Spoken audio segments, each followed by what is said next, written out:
Hey, welcome back. I've got some fresh stories lined up for you today.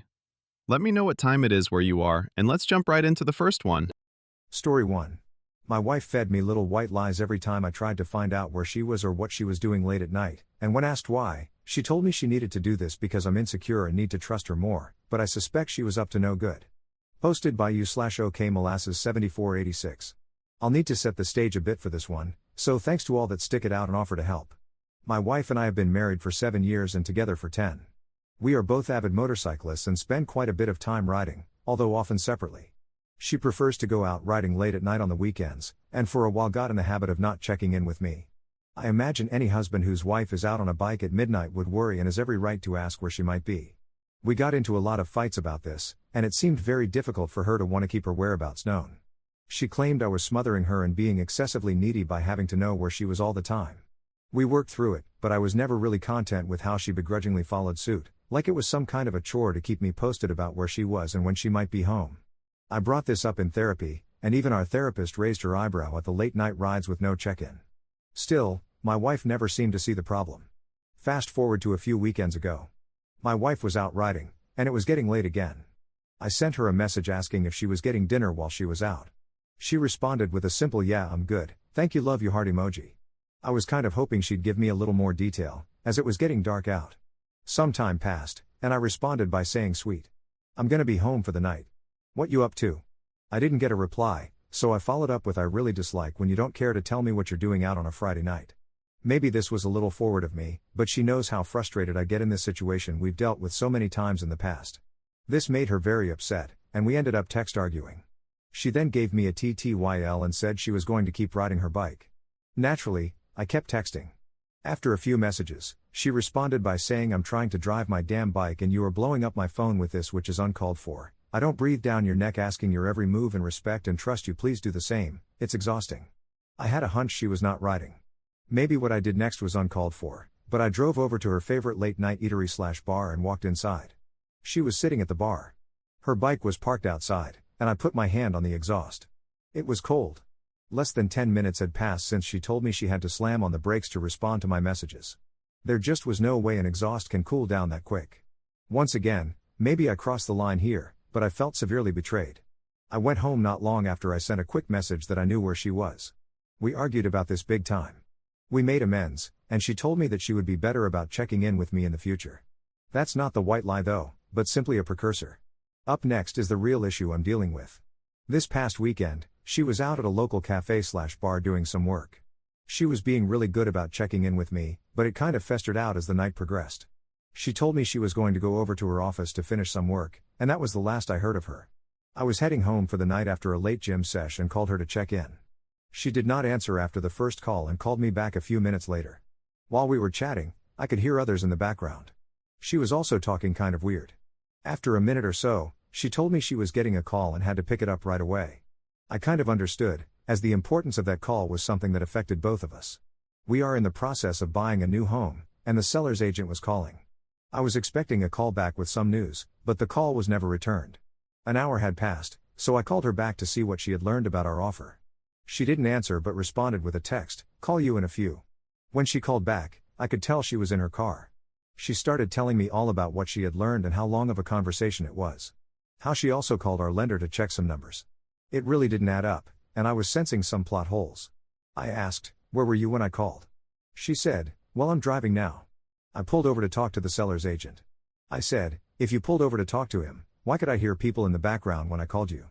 She didn't have an answer, and I let it slide. It felt so off. When I saw her later that night, I told her I just want her to be able to feel like she can tell me the truth. I was hoping she'd come clean, but it never happened. Now to today. I checked our phone records because I just couldn't shake the events that evening. Not at all to my surprise, she had lied to me. After my call to her, there were no other calls. She had pretended someone was calling to get off of the phone with me. When I confronted her, she said she was hanging out with friends and just wanted to enjoy herself, and it was easier to just lie so that she wouldn't have to face my reaction. I was so hurt at this lie. She's not great with apologies and slapped together a "I'm sorry I lied to you." The problem I face is that there is always a follow-up. She told me that she feels the need to lie because I'm insecure. I also need to trust her more, and it always feels like I never give her room to breathe. I need to work on myself more and be more confident and trusting. It all seemed like justifying her lie, like somehow it was my fault. It was not a great conversation, and neither one of us was getting any points across. All I know is that I feel betrayed yet again, and I don't know how I can trust her. I also feel terrible that she couldn't simply admit she was wrong and followed up by making it about my insecurities. Am I wrong here? I genuinely don't know what to do. We haven't talked since, and I could use some advice. Thank you to all who sat through this one. /relevant comments. Commenter. Put on location track. She just honestly says at the start what she's gonna do and when she'll be back, and only texts when she deviates from it. That way, there's no need to keep communication going, which I understand can be smothering for her, and you know where she is at all times. You both seem to have an issue and both don't listen to each other, and fixate on your own. Search for a solution for both issues together as a team, like the one I mentioned perhaps. Ops response. I appreciate this suggestion. I recommended the location tracker previously, only when she's out late riding. She did not like the suggestion, and it never ended up happening. Commenter 2. This behavior is really weird, it is certainly not normal by any measure. It sounds like you may well be overcompensating and being overly pushy with requiring her to report her location as well. However, I can well understand why, given her apparent lack of willingness to provide any information. It doesn't sound like she is doing anything particularly wrong, but this BS and gaslighting does appear as shady as hell, and it would not be unreasonable to come to the conclusion that something more is going on. I don't know what to suggest, as you have tried therapy, and still she lies and then proceeds to gaslight you. All round, crappy behavior to be honest. Ops response. These are very much my thoughts. I don't automatically imagine she is doing something wrong. I do believe her behavior is strange, and it's causing me to come to my own conclusions. I feel like my reactions are very normal husband behavior, but it's been spun to make it seem like I'm being overly needy and uncompromising. I really just want better communication. Commenter 3. What does better communication look like to you? How often would you be wanting her to text you while out? Are you looking for firm plans established before she goes out? Constant play-by-plays of what's going on? Just curious what ideal communication would look like here for you. Ops response. Honestly, one sincere and complete message of what she is up to would suffice. Something like, hey husband, I'm going to be here with these people. I'll be home around midnight. I'll let you know if anything changes. It never seems to be this direct. Often, it is snippets of plans, then silence. Then I check in, and she gets upset. I think it is coming across as me nickel and diming, but really I am just trying to put together the fragments of information. Commenter 4. Is this something that wasn't understood in your relationship in the past? Or is this a behavior change in either of you? Ops response. It wasn't like this early in our marriage. We used to be very intertwined and an incredible team. Somewhere along the line, she discovered her own success and independence, and it has become a point of contention. I understand the importance of letting her spread her wings, but it has left me feeling more alone and less like I have a partner. Commenter 5. So I think my perspective would be to reel it out and look at the big picture. Because I definitely don't want to downplay the fact that she is actively lying to you and fleeing your attempts at connection, which is a big deal. I want to ask you, how is your relationship, generally? How is the connection? Has she always been more avoidant, or is this new? Any history of lying/mistrust/non-communication in the past? Are you satisfied with your lives together? Are you satisfied with intimacy? Any major fights that keep recurring? I'm curious if this dynamic is new, or only exists within the context of motorcycling. How's the rest of your marriage? Ops response. These are great questions. Generally, I would not call our relationship strong. Our intimacy and closeness have dwindled over the years. The avoidance has been going on for roughly 2 to 3 years. The late night rides and lack of communication of her whereabouts have been going on about the same. There was a time years ago where I caught on to her having extended conversations with another man via text. He lived in another state and she claimed he was just a friend. These conversations had been going on for months before I found out. It left me broken, and I still harbor a light resentment, admittedly. I likened it to an emotional affair, a claim at which she balks. I am not satisfied with the intimacy, as I do not feel we connect on a deep level as of late. I cannot speak for her. Our major fights tend to revolve around the same topics. I usually am the one to bring up my concerns in hopes to start a forum, but it usually gets turned around, as I am overly dissatisfied and can't simply let things be. While her late night rides are a lot of the problem, it's all the same if she's in a car. I'd be open to see if any of this information gives you any further insight. Op adds an edit to his post. A few weeks have passed since I wrote this, and I wanted to offer an update for those who requested one. To cut to the chase, we are getting a divorce. Honestly, experiencing this gamut of emotions has been excruciating, to say the least. I wish this on no one. When I was fielding your much-needed replies, I was staying at an Airbnb to give us time away from one another. She was livid at first, but she quickly realized the importance of the time away. I myself had plenty of time to reflect on many of the responses here and spent all my free time journaling to work out my thoughts. I returned home after a week, and we had our heart-to-heart. Much to my surprise, we both came forward equally with the proposition to separate. Now, I don't believe she was cheating, and I don't think it's a substance dependency. These were suggestions that seemed to percolate to the top of this thread. Perhaps I am naive as well, but at this point it no longer matters. Regardless, what we have is a textbook case of two people who aren't right for one another. We have fought hard to save our marriage over the years, and quite honestly, the feeling of failure is the hardest part to cope with. Beautiful memories of our early time together surface in waves and manifest as tears. Her and I have grieved this loss at different times and in different ways. There will always be the doubt and questioning of could we have made it work? Hopefully the years will reduce that doubt to a whisper. In conclusion, we are both amicable at this phase and hope to continue a friendship into the future. That is, a friendship not carried over from a previous marriage, but one rebuilt from scratch. In some ways, I can sense our relationship already healing and improving. I hope this may be a predictor of the future. I am about to close on my own home soon. There is a subtle undertone of fear in the loneliness ahead, but I can see that quickly becoming eclipsed by the opportunity to rebuild myself. I look forward to the journey and growing and learning to love who I am as an individual. I wish her the best as well. Thank you to everyone whose insight helped me work through such a difficult time. Update 2 months later. Hello all, I, 35M, wanted to offer one last update on this saga that is my failed marriage. I will link my initial post in the comments for those who haven't read it. Anyways, we both amicably decided to separate, so I thought. Admittedly, it was a healthy choice for both of us, and from what I just experienced, I am only more confident moving forward and finding my peace. In short, I've always been the consistent income. Her, 35F, industry is seasonally dependent, and as much as I wanted to just leave, I knew I couldn't just ditch her to figure out survival on her own. Initially, she had suggested we separate but live under the same roof until next May. This would have given her the safety and confidence to push into her busy summer months. Of course, I said hell no. I felt that was a crazy suggestion. For one, there is absolutely no way that wouldn't further poison our already toxic relationship. Second, I really saw the need to break away so that I could heal and rebuild my life, which had effectively been decimated. I decided to buy my own house, but I offered to stick around financially until she could earn the funds she needed to start her new life. We had been cordial for the week or so that I finally closed and was settling in, dare I say becoming friends? My new house was barren, and I quite literally celebrated the purchase of a new couch. As a side, you really don't appreciate a comfortable place to sit after a long day of work until all you have is a wooden bar stool and a worn-out rug from your old home. We had continued to show each other little acts of good faith, but after a few days, communication went dark. To be expected, I guess? I was loving the serenity of my new home and was beginning to experience a love for myself I haven't felt in years. Honestly, not having to talk with her brought a sense of relief. One item I wanted to be sure was made right was a water heater leak at her house, my old house, which I still own. I noticed when I moved out. I called a plumbing company to take care of it, as I have a busy work schedule. Admittedly, it breaks my heart to even enter that home, and I was just as much avoiding that.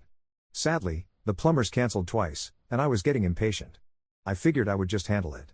I let her know I would be dropping in, and she was more than okay with it. I'm a decent plumber and knew it would be quick work. I arrived on site and diagnosed a pinhole leak. I drained the lines, cut the damaged section, and whipped together the repair. Voila! Her trash can was in the garage, and naturally, I needed a place to toss the wreckage of my plumbing job.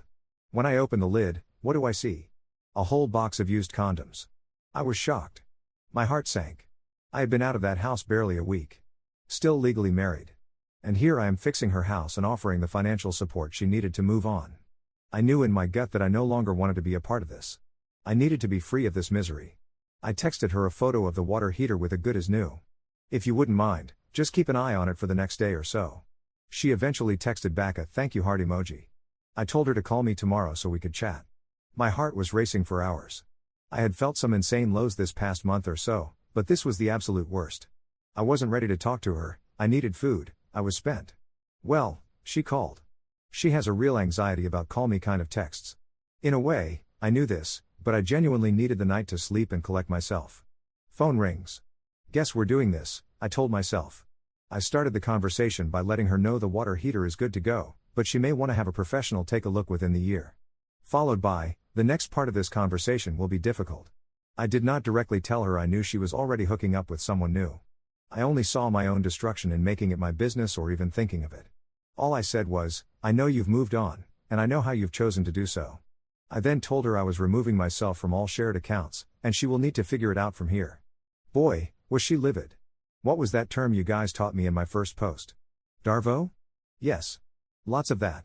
Tons of gaslighting followed by name-calling and accusations. She even insulted my character, telling me she thought I took pride in being a person of honor and respect. Word? She kept alluding to how she thought we had agreed to being allowed to have our needs met. I didn't say it outright, but I really think she had twisted what an actual need is. How about financial security? How about a soft landing with your husband of 10 years that you claim to want to remain friends with? So why am I writing this? A couple of reasons. For one, it's the end of my tale.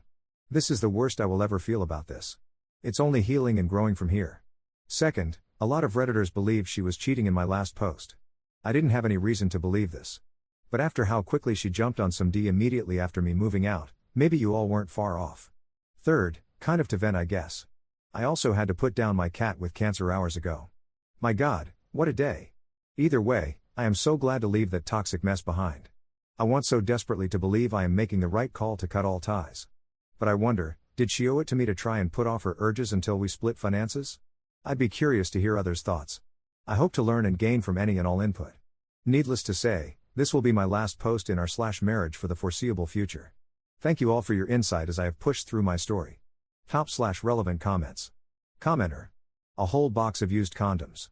I was shocked. My heart sank. I had been out of that house barely a week. Still legally married. Brother, I know it stings right now, but if she's this quick to physically move on from you, then you need to do yourself a favor and emotionally move on. That also means emotionally cutting her off, and cutting her off from everything else, financially, etc. It would also indicate she probably had something already lined up before the divorce, maybe even before, possibly. All speculation, but boy, is that a quick turnaround time. Figure out the house. Figure out the divorce.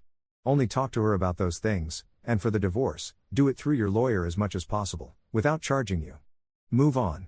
Ops response. All of this. I spent so many years being gaslit, and I feel like I can finally see through it all.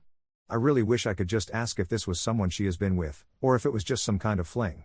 The question alone would only cause more suffering, and knowing her, it would be an answer that couldn't be trusted anyway. Commenter 2. Holy crap. The main takeaway from this is to not let yourself get stomped on repeatedly, and know when to speak up. Looks like you finally learned to do that after years of taking it lying down. Ops response. Bro, I've been stomped this whole time and was always led to believe I was the one that should be apologizing. I never thought I could be a victim of an abusive relationship, but here I am. The feeling of conviction when I told her I was finally standing up for myself. There was nothing she could say. I found the backbone for the man I will become on the other side of this. Commenter 3.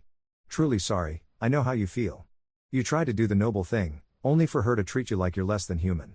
Plus, trying to guilt trip you. She seems to have narcissistic personality disorder, isn't responsible, and lives in a fairy tale world. Ops response. 100% a narcissist. I did not realize this until I was finally removed. The manipulation, the gaslighting. I found it strange that she never apologized for anything. She was in a constant state of being the victim. I reckon her side of the story I'm the villain. Commenter 4. If it is true, can you explain why you bought another house while still married? How did that happen so fast, and do you not get it's half hers? Ops response. We agreed to quit-claim our respective properties. The house she will be keeping has a ton of equity built up. If our assets get split 50-50, I will end up better than our current arrangement. Commenter 5. I doubt he means the actual used condoms were there in the trash. I think maybe he meant that there was an empty box. Am I correct, Op? Op's response. Alright, let me set this straight. I did not think there would be so much semantics surrounding the box. Evidently, it's an important detail that must be brought to light. It was a crushed, folded box with a tied-off used condom dangling out. I did not dig around to count the number of used condoms. Maybe box full of was an overgeneralization. I honestly don't know for sure. Story 2. My wife's ex-boyfriend is terminally ill and would like to use his Make-A-Wish to spend a day with her. Posted by u/throw_ra_last wish. Hello Reddit. My wife, 35F, let's call her Susan, and I, 40M, have been married for 8 years. I've known her even before we were together, during which she was dating someone named Ken, obviously not a real name. We were all part of a choral group in our church. The three of us were actually quite good friends, and I genuinely thought Susan and Ken were going to get married or be together for a long time. It was a shock when Susan told me that they were no longer together. According to her, One day Ken just decided that he wanted to move interstate. When asked why, he didn't explain. The next day, he asked Susan if she wanted to join him. Confused, Susan said no since she thought it was way too soon, and she has work commitments. He then proceeded to break up with her, leaving Susan very depressed and confused. According to information from a friend several months after the breakup, Ken had planned this for a long time, and he was seeing someone else interstate. However, these were all allegations based on some texts, and until now Susan never found out why he left or why he broke up with her. It was all very confusing. When asked by friends why they were no longer together, she simply said, "I don't know. He just broke up with me cause I don't want to move interstate with him." Years passed, and we all forgot about it. Susan started to open up to me more, and then we started dating. The rest followed. Anyway, yesterday Susan received a call from Ken's mom. She's a nice lady who semi-frequently watches our performances and volunteers during the Christmas carols season. It was all very sudden because we only see her once or twice a year, and she's never called in the past. She told Susan that Ken is terminally ill and has been for the past couple of months. He is in a local hospital interstate. The hospital has a mini Make-A-Wish Foundation run by volunteers, and apparently Ken's request is to go to the national park for a picnic with her. It's all weird, right? I thought it was a bluff too. But it all seems legit. I talked to Ken's mom, and we both agreed that it's odd. Ken's mom said that Susan doesn't have to say yes, she's simply passing on what Ken said. The prognosis for Ken is grim, and we don't know how much time he has left. I suppose the sooner we decide, the better. Susan is obviously confused. She wants nothing to do with Ken again after what he's done to her, and a lengthy period has passed since then, but she admitted that she would feel bad refusing his last wish, especially if his prognosis is that grim. She said jokingly, "Well, you don't have to worry about me cheating, he's going to die anyway." A bit dark, but I mean she has a point. Personally, I'm torn too. I trust Susan, and I know nothing romantic or anything will come from this if she chooses to see Ken. But why does he want to see her now? For closure? That's the only thing I can think of. He will most likely have a hospital volunteer stick around when he goes to the outing, so it's not like he can do anything weird. But why her? Why not use his wish for something else? Reversing the situation, however, if I were terminally ill and obviously had an intention to meet someone, etc., and it got rejected, I would be beyond depressed. I know how awful it must be for your last wish to be rejected. Am I looking too much into this? Should we honor his wish and let Susan spend the day with him? Or should we just refuse it? Any input is appreciated. /relevant comments. Commenter. You're going to get a lot of comments saying that you have absolutely no responsibility to this man, he made his bed, etc., etc., etc., because Reddit has a hyper-individualistic slant that borders on parody at some times. But, on a purely emotional level, if I flat out denied a request like this, I probably wouldn't be able to look at myself in the mirror for a while. And it looks like a bit of that guilt is already starting to nag at your wife. The guy wasn't abusive, the trip is going to be supervised by medical professionals, and, most importantly, your wife has stated she no longer has feelings for him, so any potential emotional damage he could do is limited. I honestly don't see the issue in going. And even if you don't want to do that, why not just give him a Skype call? None of us have any idea what he wants to say. This seems like it's going to help define this man's death, and at what cost to your wife? An awkward conversation? Small thing, that. I disagree with the what can I get out of it? Approach to all decision-making, but even if I did, the answer is clear, you get to avoid a potentially tremendous amount of guilt. The picnic seems like a bit much, but I'd open up a line of communication. Ops response. Thanks for your input. This resonates with us, cause we're both quite emotional individuals.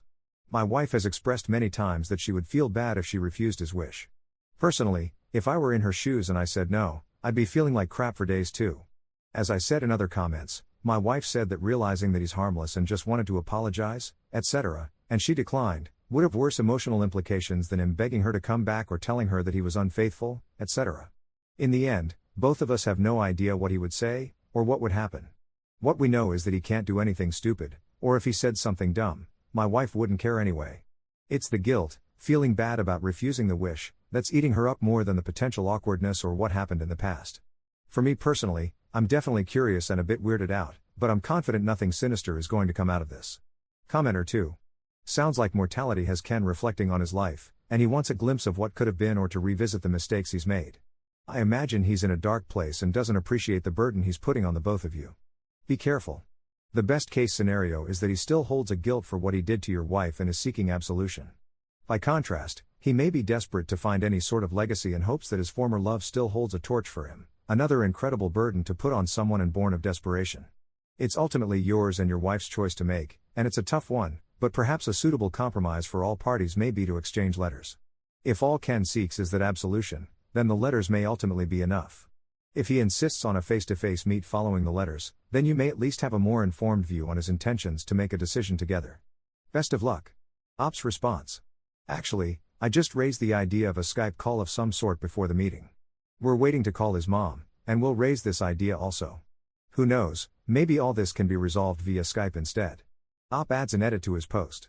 So my wife got hold of Ken's mom, and we managed to ask more questions and clarifications. Thanks to those of you for your input on this one. Ken's mom only just heard about his plan to see Susan yesterday. No mention of it at all throughout his hospital stay. Ken has been reaching out to a lot of people recently, including his high school friends. She thinks that this could be a blanket attempt to reconcile with many people. When asked if she remembered anything or if Ken said anything in break up with Susan, Susan actually asked this question herself. She said that she didn't even know both of them broke up until a couple of weeks after. An interesting thing she said is that Ken has always felt that there's nothing much for him to do in the state he was originally from, the state we're in, and that he wanted something different. He may have jumped the gun too quickly, landed a job too soon without consulting Susan, he didn't, and freaked when realizing Susan was not ready to move. Ken's mom thinks this is most likely the cause of the breakup, even though Ken never told her exactly why. They're not very close. Upon hearing this, Susan thinks it makes sense, but she said what he did was still not very nice because he never told her that he was unhappy with their living arrangements at the time. Even though Ken did well in his new job, it was very stressful, and he got into weed, alcohol, and heavy smoking. Those contribute to his current illness. It has been confirmed a medical volunteer will accompany him if he does choose to go outside hospital grounds. Since Ken is getting more unsteady on his feet, he will most likely be wheelchair-bound soon, according to her. When asked why meeting Susan in a park was his idea, Ken's mom simply had no idea. Ken is happy for me to accompany Susan to the park or venue, wherever it may be. He is also fine with us meeting him in the hospital, but there is a strict 2-person-a-day visiting rule in place at the moment, so his mom may not be able to look after him if the both of us rock up at the same time. His mom would like to visit him daily to help with daily living and baths. Ken is reluctant with a Skype call or a phone call in general. Ken's mom stated that his speech is quite slurred at this stage, and he hasn't been eating and drinking much lately, so his mouth is dry most days, so it's uncomfortable for him to speak. Writing a letter is not something he can do these days due to him being drowsy from medications or sedated. Dictating would be hard too because see point above. She has been helping him type emails to friends some days. There is a possibility of Ken to be transferred to his mom's home for his end of life if it gets to that stage. Ken's mom reiterates that Susan can decline the offer, and with everything going on in the world, she would understand if she can't make it. But she hopes that we would consider it for her son. With this update and conversation with his mom, we're now more inclined to go instead of not going. Still would like some thoughts on what we may have missed. Though I think it covers everything now. We will be in regular contact with his mom until we know what's going on. Susan and I did a mini risk assessment, and we conclude that this is pretty harmless. She said she still feels apathetic towards him but would still feel bad if she doesn't go to visit, so she would like to go with me now that Ken and his mom said it's okay for both of us to go. Op adds a second edit to his post. Thank you, Reddit, for all your input. Susan and I just got back from doing shopping/chores, and we had some more talks about this. We actually reached out to a couple of our friends in the choral group, and one of them actually knew Ken's been unwell, just didn't know that he's that unwell. No one really talks about Ken in our group because Susan and I are still there. The fact that he's this unwell has been kept under wraps quite tightly. Susan said it seems like she has the power to make Ken's end of life a bit easier, so she would like to visit him, along with me, and listen to what he has to say, if any, and that's the end of it. We don't know what the logistics will be or when this will happen, since obviously it would require a lot of planning from Ken's family as well, and himself, but I will post an update once we all meet him, since there seems to be a lot of interest in this. We've texted our choral group members to perhaps visit him together when the time is right and restrictions are lifted, and they were all keen to send him off with one last song, The Irish Blessing. We will be reading through the comments and replying the best we could. For those of you saying Make-A-Wish Foundation is for kids, we know this. This is the hospital's version of it, run completely by volunteers. It is only available in their end-of-life care facilities. I'm sure there is a proper name for this, and Ken's mom said Make-A-Wish because it explains what they do simply. Why at the park? No clue. But Ken must have said that to the organizer with his mom, and she simply relayed it. With him being that sick, I'm sure he didn't really care so much about location, as signified by his willingness for a change of venue and for me to join in too. And why did we decide to post this on Reddit? Well, because it's simply a very, very weird occurrence. It was a joke, actually. Susan said, Lamau, why not post this on RA and see what kind of interesting perspectives we get? If it's just Ken and he's not dying and he wants to meet Susan at the park out of the blue, then the answer would have been hell no from the both of us. But the fact that he's been reaching out to others, after revelation with his mom of course, and being unwell, makes it a bit more complicated. Op adds a third edit to his post. We will be seeing Ken next week. The hospital doesn't allow large groups, so it will be just the two of us visiting. The choir group will visit separately. Thank you all for your input. We will make a post with an update on how that goes. Update 20 days later. Hi everyone, sorry for the late update, life gets in the way, and I've been really busy. Anyway, I thought I'd make this update for those who were curious about how it all went. The meeting actually went really well. So after a couple of reschedules, we drove to the hospital to see Ken and his mom earlier this week. We arrived quite early in the morning, around 8 a.m. His mom stays with him overnight most days, so it was good timing for her to hand over Ken to us while she goes back and rests. A Redditor suggested an idea that we brought in a care package for her, and we did. It's just a box filled with a couple of pairs of warm socks, moisturizer, books, and toiletries. She burst into tears when receiving those. It was such a great idea. Anyway, so firstly we came in together, my wife and myself, and we did a small catch-up. It was a slow process since Ken couldn't really speak too long in one go, if I make sense, so it had to be broken up in sections. I asked him if he would like some time alone with Susan, and he said yes, so I left both of them alone and went out for a walk, do a bit of remote work on my laptop. I just told her to text me if she needs anything. So I left Susan and Ken for about a couple of hours before Susan texted me that I can come back up. Anyway, during this time, basically, Susan asked what happened to Ken. Why did he move interstate so soon, and was there another motive behind it? Well, the story goes as follows. Ken was working a low-paying job at the time and was feeling like he's never going to get any career progression. Susan and myself knew Ken has always been creative-minded, he got a diploma in film and everything, but what we didn't know is that behind everyone's back, during that time, he was searching for career opportunities in the film/animation industry. He put in a job application for fun, and a few months later, got offered a position as an intern animator, something along those lines, according to Susan. He was stoked, but he didn't expect that he would actually get the job. Therefore, he actually never planned anything in advance. The job required him to move interstate ASAP, and Ken felt pressured to say yes, since he's applied to other similar jobs in the past but got rejected. It took him by surprise, and he didn't do any planning. It's the well I won't get it anyway, so why should I make arrangements mentality, according to Susan. So he asked Susan to move with him, but left out the job details since as an intern, he would get paid even less than what he was earning, with a lot of voluntary work. He was scared that Susan would not approve of the lower wage, so he left out the details and just asked her to move out with him. He admitted it was stupid, and apologized for being immature about it. After the breakup, and after working a few months as an intern, he said that working in that industry is not like what he thought it would be. There was a lot of crunch time, to the point where he and the other interns were spending most of their time in the office, even sleeping while waiting for the program, code, or animation to finish compiling. I'm not tech savvy, but I figured animations take a long time to set up. He then got into alcohol, since everyone in the office also drinks. This then turned into severe drinking to cope with stress. This then turned into smoking and drugs. Anyway, he stuck it out and became a technical lead, but he said he had zero social life or support apart from a couple of colleagues, and that he's burning himself out every day. The support he got was basically a small group that goes out on social drinks only. That's why he kept going back into alcohol and drugs, etc. He's been in and out of hospital with alcohol poisoning and actually never sought help. He said he might also be depressed, but he's earning enough just to pay rent, with all his alcohol expenses, etc., so he didn't seek any help.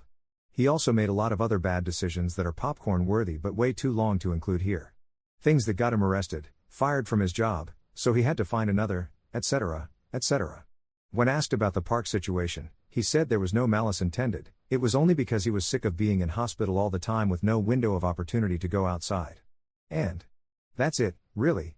His substance abuse got him to where he is now. I managed to catch up with him and reminisce about the good old days when we were still hanging out together, told him it's hard to see anyone these days due to COVID. He said that a few of his old friends from school have visited him, and he was so happy that they still care. He told me that he tried reaching out to his former girlfriend as well to apologize, but only Susan turned up. He has had other relationships since breaking up with her. He said he's sad about it, but he would like to tie up loose ends while he still has the time. In terms of his prognosis, I asked, and he said he doesn't know. There are plans for him to continue end-of-life care at home, and he would prefer it that way. When we left Ken, I asked Susan what she thought of everything and she told me that she felt a lot better now that she's gone and seen him. She then told me all of the story above during the ride back home. Plenty of times she was cursing and saying, "Man, I can't believe he did that, what a dumb person." So for those of you who were worried that she might go back to Ken, sorry to burst your bubble, I don't think it's happening. I asked her how she's feeling again the next day, and she's pretty much forgotten about it, and just hope that his mom can cope with the stress since she's a nice person. She does look a lot less guilty though, so I'm glad we did go. We haven't really touched on this topic again for days now, since we've been focusing more on work and our upcoming road trip. Thanks to all the Redditors who chimed in and helped, from both perspectives. In these uncertain times, we should still try to be kind to others. And if there's any takeaway from this, it's to seek help if you need it. Obviously Ken was in a bad spot, but spurred by bad influences. If you know a friend of yours who is spiraling out of control, or starting to get into destructive habits, reach out. Who knows, you might save a life. Top/relevant comments. Commenter. Is it liver failure? Ops response. From my understanding, yes, that on top of kidney/heart issues as well. Commenter 2. I'm so glad y'all did this. It's very sad, but you both were kind and generous enough to ease the heart of someone who was dying. Ops response. Thank you, we're glad we went. Commenter 3. Damn, this whole thing was just so interesting to read. I'm glad you went, even though reading the original story, I was kind of on the side of people who said you shouldn't go. It looks like she was able to provide him with some peace after all this. The idea that she was the only ex-girlfriend to come see him made me kind of sad, so at least he doesn't have to look back thinking no ex wanted to see him at all. This also made me think how crazy it is, how an impulsive decision like that has the power to make or break your life. Like, there are probably plenty of people out there who would just say, so it all started when I took this job, dropped everything and moved out here, and it was the best decision I ever made. But in Ken's story, it's literally the worst decision he could have made. It reminds me how fickle life can be. Ops response. Checking in for the last time and answering as many questions as we can at the moment. It is one of those cases where it didn't work out. Even though he made some questionable decisions, most of them in haste and without care of Susan's feelings, I still feel that in the end, he did the right thing by trying to reach out to people to make amends. There was a period where I thought, maybe I, or we, as a collective group, should have reached out to him, but the fact of life is that people just sort of drift apart. It's like when you were in high school and people went their separate ways. My wife and I are not very big on social media, so never really heard any updates from him, and it would be awkward for us to interfere anyway. In the end, we managed to reconnect and made him a little bit more at ease at the end of his life, and that's all that matters. Story 3. My daughter finally punched her bully back after relentless bullying, of which the bully's parents never prevented because they thought my daughter would fall in love with him, and all I could say was good job, but now everyone is telling me I'm encouraging my daughter into more violence. Posted by you/live brie or fry carbs. I need to see if I am crazy here. My kid, 13F, has a bully. He's one of those kids who's related to someone in the school district. We've had multiple issues with this kid harassing mine, but my kid is bullied a lot, sadly. We're actually switching her into a new school because the public schools have done nothing, and this past semester it got physical. The bully pushed her, and she stumbled back. Fortunately, only scratches, but I was livid. The bully got suspended, but he's been suspended before. I tried talking to the parents, and they make excuses, of which the wildest is that they'll probably end up together someday because of how they argue. I told them, under no uncertain terms, that their son is not to even look at my daughter, and his only words to her need to be an apology. I got the "well, he's suspended, so what else do you want?" argument. This summer she was in STEM camp, she begged to be signed up, but so was the bully, and this time, during their outdoor break, the teacher was physically on his phone when the bully, in full view of multiple students, pushed my daughter and she turned and punched him in the stomach. The bully is now up for possible suspension from the camp, not the district, but I lodged another formal complaint, this time threatening a lawsuit. I asked my daughter if she defended herself, and she said she was afraid he was going to hurt her because he threatened to knock her out. I said okay. Good job defending yourself. Glad you're okay. Let's just catch a movie and decompress. I told my siblings on Father's Day and was immediately told by my eldest brother and his wife that I should never have encouraged her to fight anyone. I argued that I didn't. I am glad she defended herself when she was scared, and the person I trusted her care to was not even paying attention. They argue that now she will see punching people as okay the next time she gets her feelings hurt, that I am a bad parent for opening that door. Am I? I mean, if she's in trouble and in physical danger, I don't want her to ever think she will get in trouble for defending herself, but now I'm second-guessing everything. She's seemingly okay now, and I took the week off so we can celebrate Juneteenth together and just decompress from it, but I want her to grow up and be safe. Am I the jerk for saying good job? Top/relevant comments. Commenter. Your brother and his wife are Muppets. What would they have preferred in this situation, for your daughter or their own kids in that situation? Your daughter hasn't gone out and started a fight. She defended herself, as all people who are able to, should. If nobody else was defending her, i.e., her teacher, she needed to do it for herself.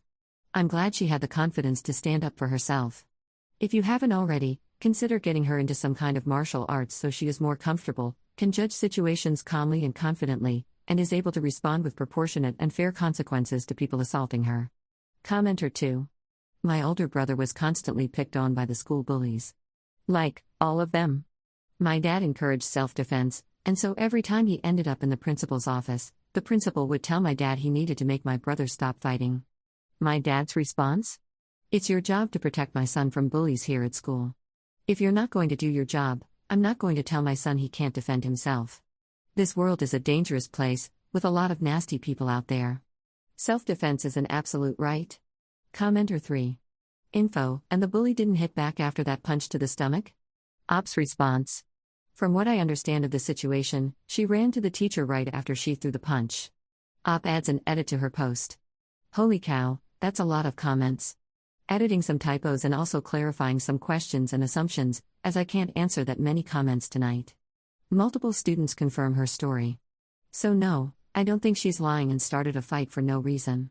She's as level-headed as they come, and I won't say she's never lied to me, but I will say I tend to know when she does. Cameras are being checked because I formally requested today. I am not a dad but a mom. Not everyone agreed with my brother, but enough of them did that it made me question, and he and his wife were very insistent. Update 1 week later. So about a week ago, I posted about a bullying incident involving my kid who is 13F. I mentioned that this bully is a relative of someone who works high up in our district. I went into a meeting with the district after my formal request for the camera footage of the event, and I continued to follow up via email and call, but I kept getting stonewalled. I was frustrated, so I spoke with my friend who works in education, and she suggested a police report would, quote, put a Bunsen burner under their asses. She was right. Once I had a copy of my report for the assault and was armed with all my past complaints and emails with the resource officer of the kid's school, I sent it to my point of contact with the district. It's a freaking miracle, I got a call the same day. A meeting was arranged, and I meet with them next week. Juneteenth was wonderful, and my kid had a blast. She hasn't been punished, and honestly, I was really enjoying spending time with her, so we took advantage of the time, saw a movie, went shopping, etc. I work a lot and am a single mom, so free time outside the general weekends has been rare as of late, especially now that she's doing camps, making friends, and wanting to do sleepovers and such. I posted some photos on my private account, and my brother sent me a text. I won't go into everything, because his message was long, but basically, he said I am spoiling her when she should be punished for fighting in school and I will be raising a criminal. I told him that he can mind his business and his own children, and he said, she's not even really yours, and I lost it.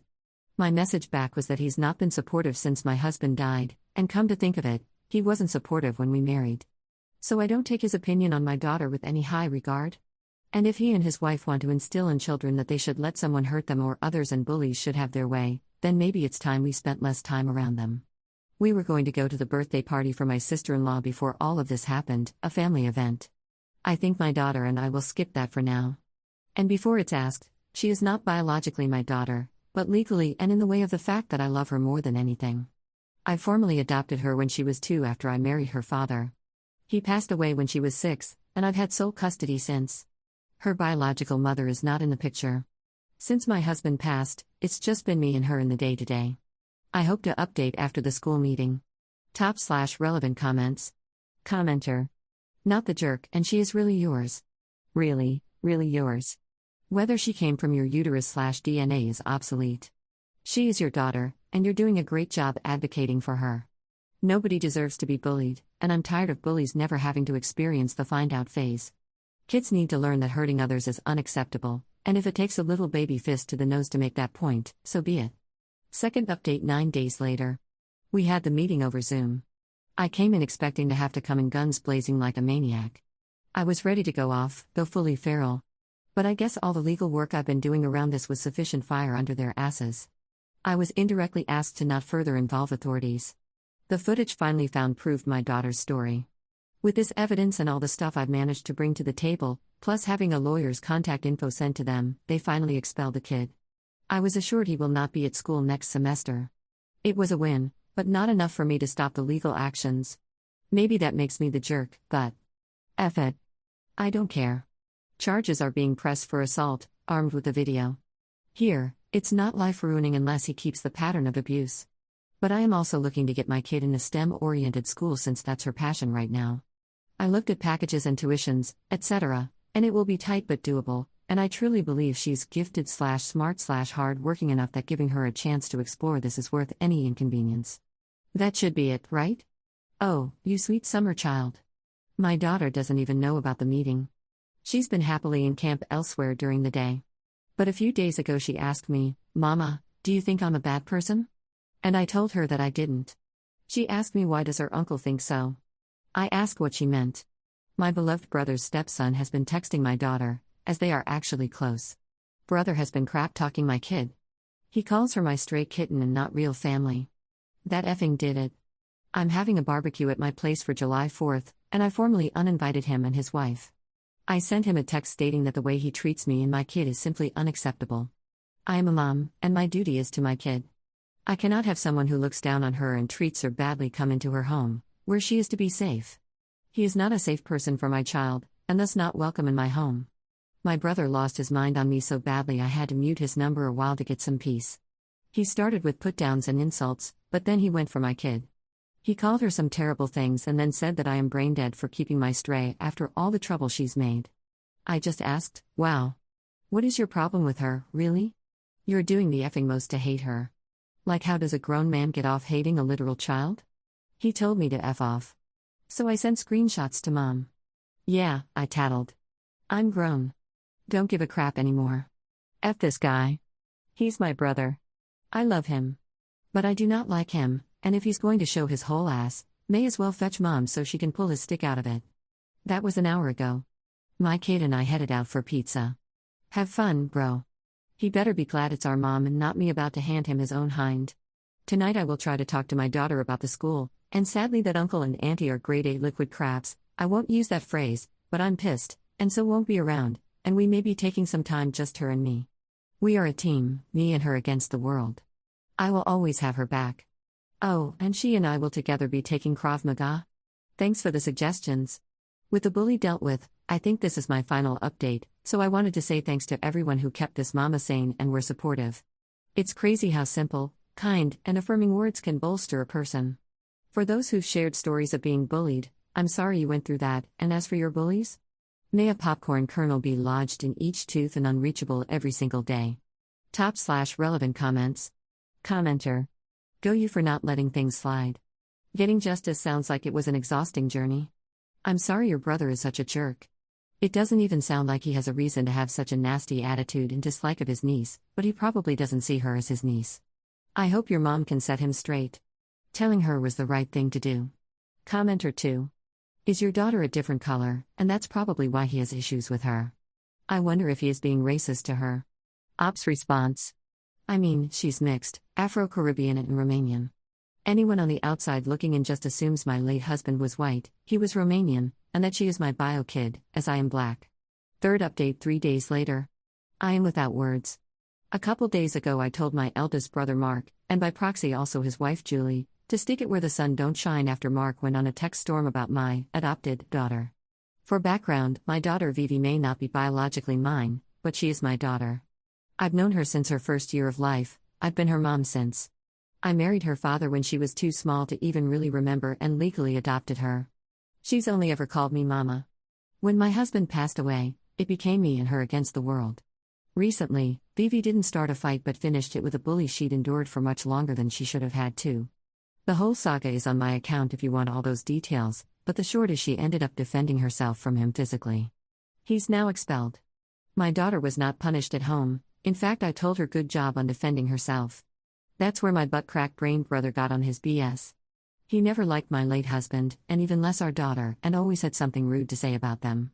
But this sent him into a huge tirade about how Vivi will grow up to be a criminal, that I'm encouraging violence, and the next time she gets her feelings hurt she will think it's okay to start a fight. Julie said she is concerned because single parent households produce angry and bottled up children who are far more likely to end up in jail. I told them I never asked for their opinions, and the rest of my siblings agreed with me. But my brother wasn't done. He texted me vile things about my daughter, and his stepson sent video and screenshots of my brother calling her a stray kitten, his apparent favorite insult, and saying that she is not my child, and so on. I uninvited him to my 4th of July barbecue, told him he is not to talk to or even look at my child until he fixes his attitude, and he just doubled down. Let me be clear. He is the eldest, but he is adopted too. He is biologically my cousin.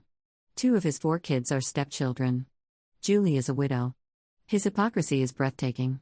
So I had my daughter send over all the evidence she had and deleted off her phone, and I took all my screenshots and the like and sent it to my mom. I snitched so hard. I don't have time for this BS. Don't know what she said to him, but she called me back that night a few hours later and told me to let her know if he decides to show his whole ass again. She talked to Vivi on speaker while I finished making us some treats before bed and told her that she loves her very much, that Uncle Mark is being a jerk, and if he or Aunt Julie try to bother Vivi or I again, to tell her. It rained like crazy on the 4th, so my barbecue only had a handful of folks who lived near me from the family and some friends. Vivi was happy, kicking her other uncle's asses at Mario Kart, and all the adults were drinking and dancing or watching the rain on my porch when who walks in? Mark. Julie. They're 4 kids. Julie strolls right up to me with a whole-ass chicken and asks where she can put it down. I was like, sorry, what? I asked her what she was doing here and why they were there. Apparently, my dear old brother didn't tell her about our most recent spat and the invitation being revoked. She looked truly shocked. I'm livid by this point, but the kids are playing video games and Vivi looks happy. She's pointedly ignoring my brother, who said hello to her, and when he doesn't get an answer, he throws his hands up and says, "So much for manners." My other brother, Zeke, just goes up to him and starts to talk to him quietly. I could hear Mark arguing, but Zeke just kept his hand on his shoulder. I looked at Julie, who looked like she was in panic/fix-it mode. I told her, listen, if they want to leave the kids here for a couple hours, that's fine, but my brother is not welcome in my home, so she will have to be the one to pick them up. She thanked me and went to my brother, who now had both our other brothers talking to him. They all walk him out. I heard him say, "Kids, let's go," and his wife said, kids, I'll be back by 3. Be good. And pulled him out. I sent him a text reminding him not to speak to my child, and he is not welcome in my home until he apologizes for all the verbal abuse towards Vivi and fixes his attitude about her. My stepdad and mom arrived not long after, and when he was told what happened, Dad started to take his pipe to the porch and sat right next to the front door. Mom arranged it with Julie that she will take the kids home when she leaves, and we managed to have a good time.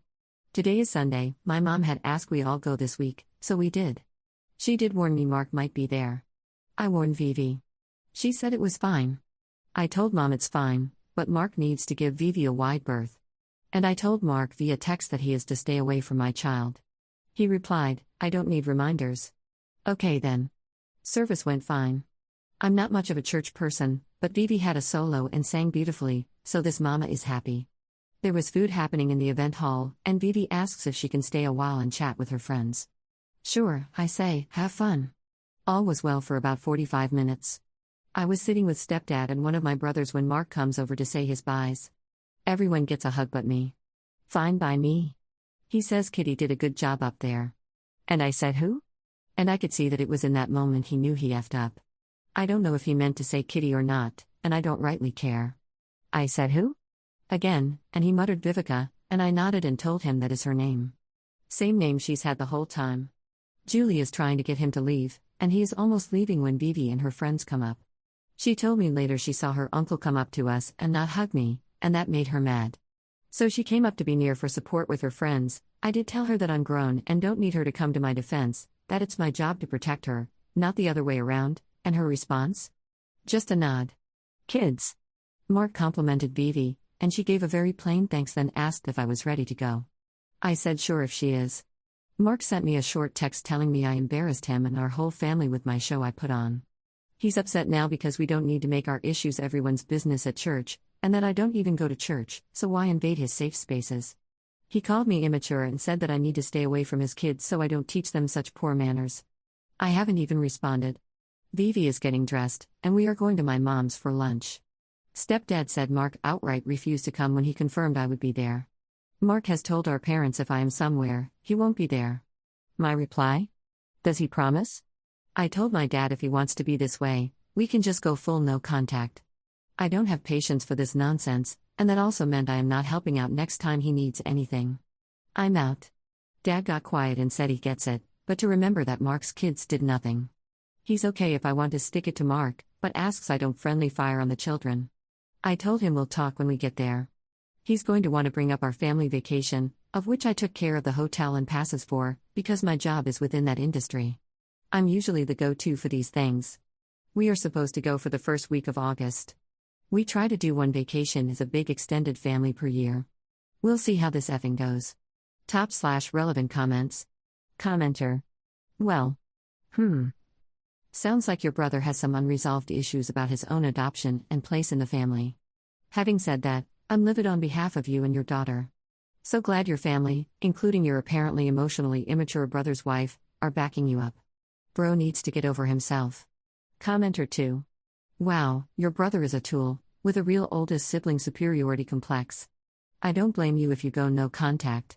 Families change as people age. Maybe the big extended family vacation isn't always going to be practical. Do what is right for you, and hold your boundary. Fourth update 1 day later. Sorry I posted this the day after I wrote it. I'm tired.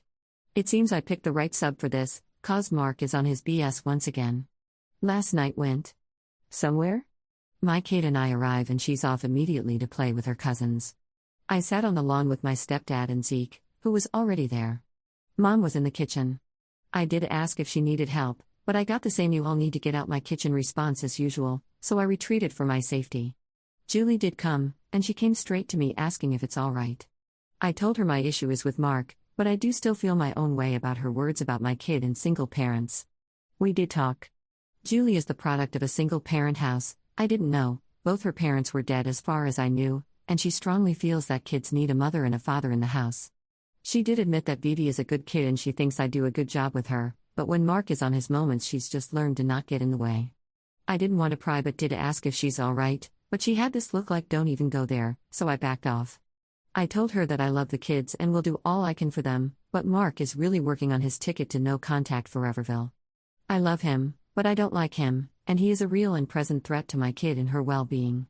She said she understood, and she hopes that she and I can still get on okay for the sake of the kids at the very least so that the kids aren't also cut off. She told me that they've been having trouble lately, as her daughter Sadie and Mark have been butting heads a lot. Apparently Sadie is just like her bio dad, stubborn. She's a good kid and has the kindest heart, but she's sensitive, Julie said, because she is an empath and expects everyone else to be too.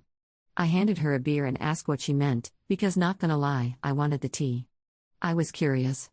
This was the most Julie ever opened up to me about home life. She and I have a whole history. I will have to post about that later, which is why I always thought she just never liked me. We drank some, and she admitted that she and Mark have been at odds over the joint raising of the kids. Sadie calls him dad and is the only one of his stepchildren to do so, but they argue a lot. Recently, Sadie said she hates him and simply refuses to even look him in the eye and gives him one-word answers. Julie's eyes were watering and she kept wiping her tears and apologizing, as it's been a lot. And after Mom talked with him, he's just been so closed off. I managed to gather that when Mom called him, she immediately just got to the point and said something like who does he think he is bullying a child, her grandchild, like she wouldn't take issue with it. He tried to say something, but she kept talking and finally asked him why he doesn't like her. He got offended and said he loves her and wants her to make something of herself, but my mom made it clear that if he is to interact with my kid, he needs to follow my rules just as I've respected his rules with his kids. Julie said Mom said verbatim, "Not your house, ain't your rules," and she told him she is so disappointed that he is treating an adoptive child the way he hated being treated. Julie said she didn't know much of what happened from there because it became a fight between the two of them. He never told her he was adopted, which is crazy to me because it's no state secret. I mean, we don't use the word adopted in our family, but by bio rules, I am my mother's only daughter and Zeke is her only son. We are no strangers to the concept of chosen family. Never have been. But Julie was, by her account of it, not surprised, but more hurt. She did actually believe that Mark was my bio father's son, making my mother his stepmom. No, Mom is biologically his aunt, but his mother passed away because of issues during the birth of him. From what I know of her, I will call her Gem, she was amazingly sweet and knew the birth would be possibly life-threatening. That's why she managed to get the paperwork in place that my mother would take custody if anything happened to Jem. I told Julie as much, and she got pale and said Mark said this of my youngest brother and made it all out to seem that he, Mark, and myself were the full biological siblings and fighting. He made it out that everyone else is adopted. It's such a confusing web of lies that I genuinely am not even sure I have it right. Julie spent the rest of the time chatting with everyone and getting drunk. Mom let her stay over, and Dad called Mark, saying she and the kids were staying over. It's summer, the kids will be fine with Mom and Poppy's pool and whatnot. Mom got Julie to the guest room, and I started to ask questions as the kids were watching a movie in the living room. What the hell is with Mark? Why is this even happening? He was not always like this, so honestly, WTF? I was so pissed. You don't have to believe me, but I am generally very even keel. I am chill most of the time. I tend to just be more of the gal that wants to calmly talk it out. One-on-one. Don't make a scene. But this is my kid. I've been effing calm enough. And this is her uncle.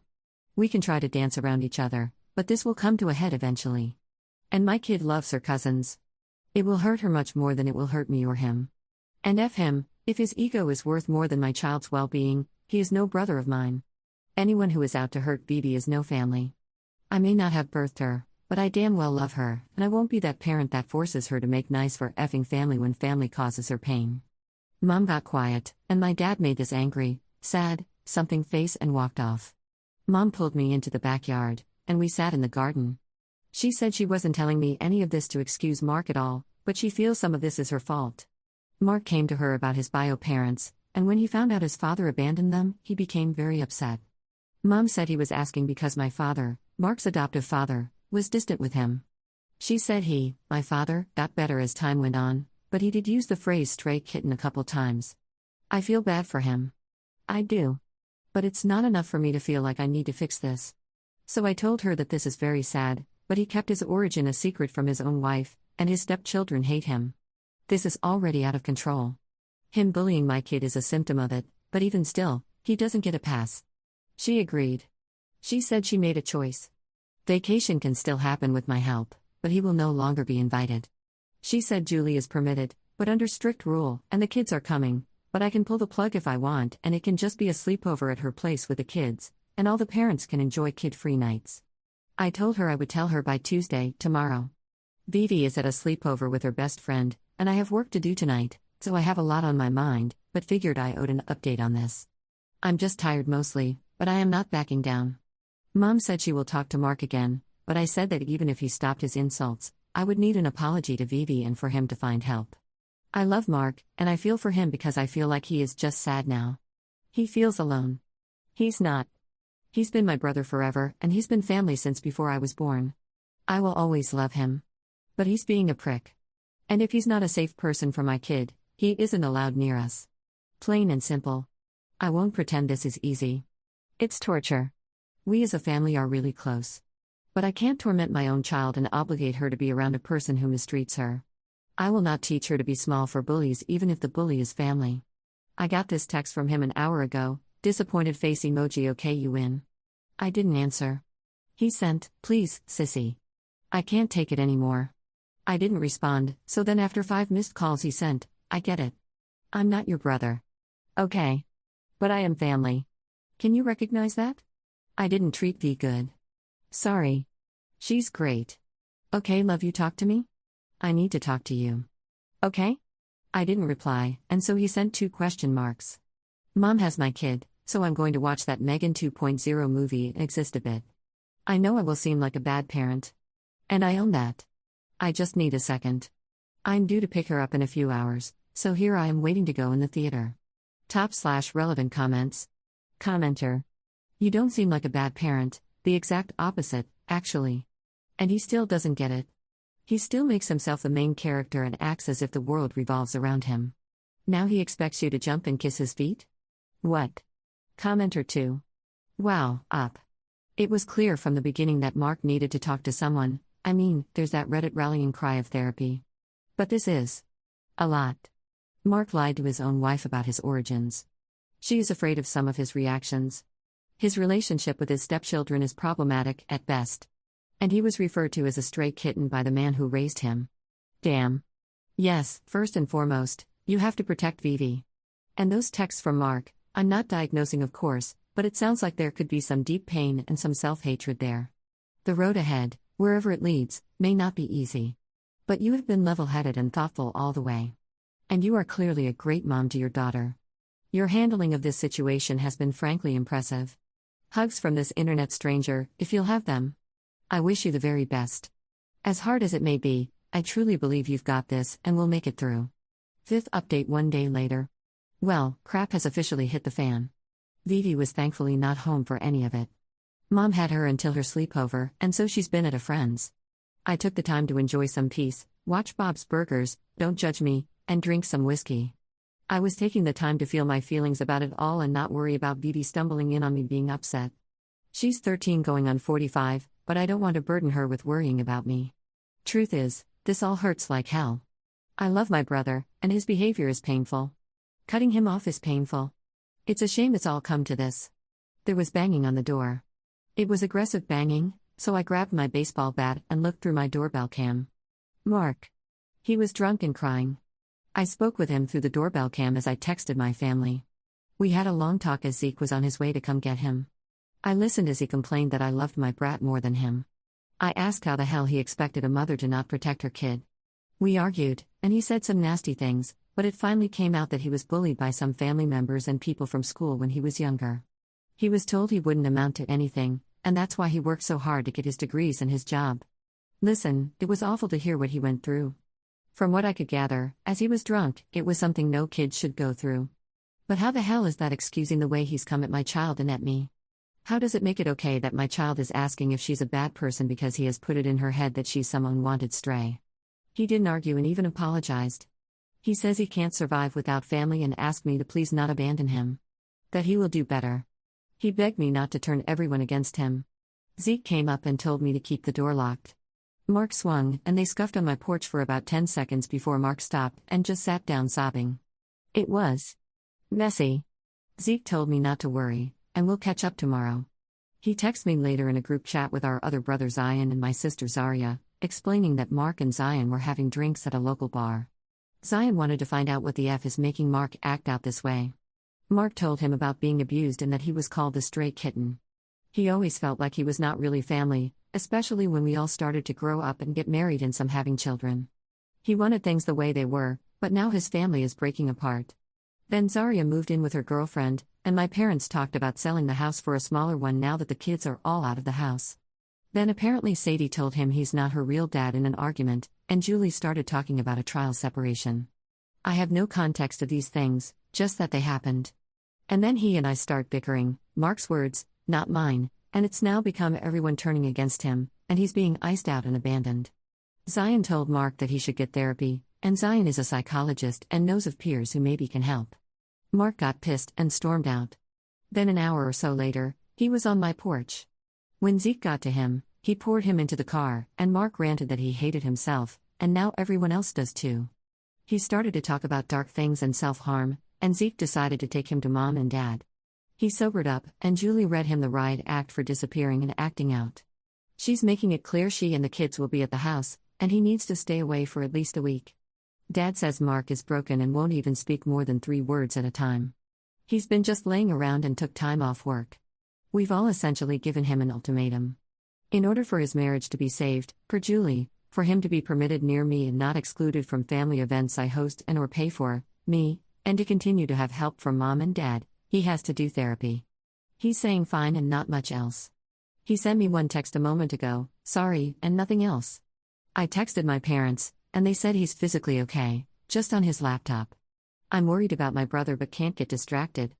Vivi is my focus, and she too needs therapy. I want to get her in before the family vacation if possible, but I don't know if it's possible. I have a lot of research to do. I thankfully have tonight and tomorrow with the house to myself, as Vivi is enjoying her time at a friend's, and she wants to stay over again tonight. Then they are on a sleepover field trip tomorrow night. I will take tonight to research and see a movie or something, and tomorrow check in with my family. It's a lot. I'm texting Julie now to see about my nieces and nephews. I just want this all to be over. Top/relevant comments. Commenter. Mark is an adult who, regardless of his own personal trauma, is behaving unacceptably and bullied your daughter. She absolutely should be your focus, and Mark is not your responsibility. That said, Mark is definitely spiraling. Whether it is current issues bringing past trauma or past trauma bubbling, or years of insecurity coming to a head, your brother does sound depressed. He needs to own what he has done and how he feels. He is an adult and he is responsible for his actions, but he really does sound like he needs help, therapy, and he may need help admitting he needs that help. Not a shoulder to cry on, or a sympathetic ear, he may need those things too, but he has internalized a lot and needs therapy. Again, that isn't your responsibility.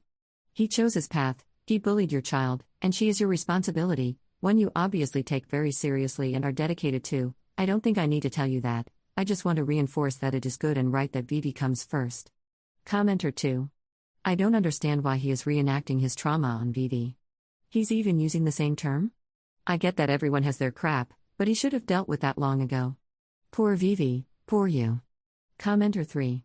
It's because he sees her being loved and accepted, and that is not fair because he believes he was done very hard by, and no foundling is going to take his sister and his relatives, who should be showering all that nauseating love and respect on him, and have them in her corner, no siree.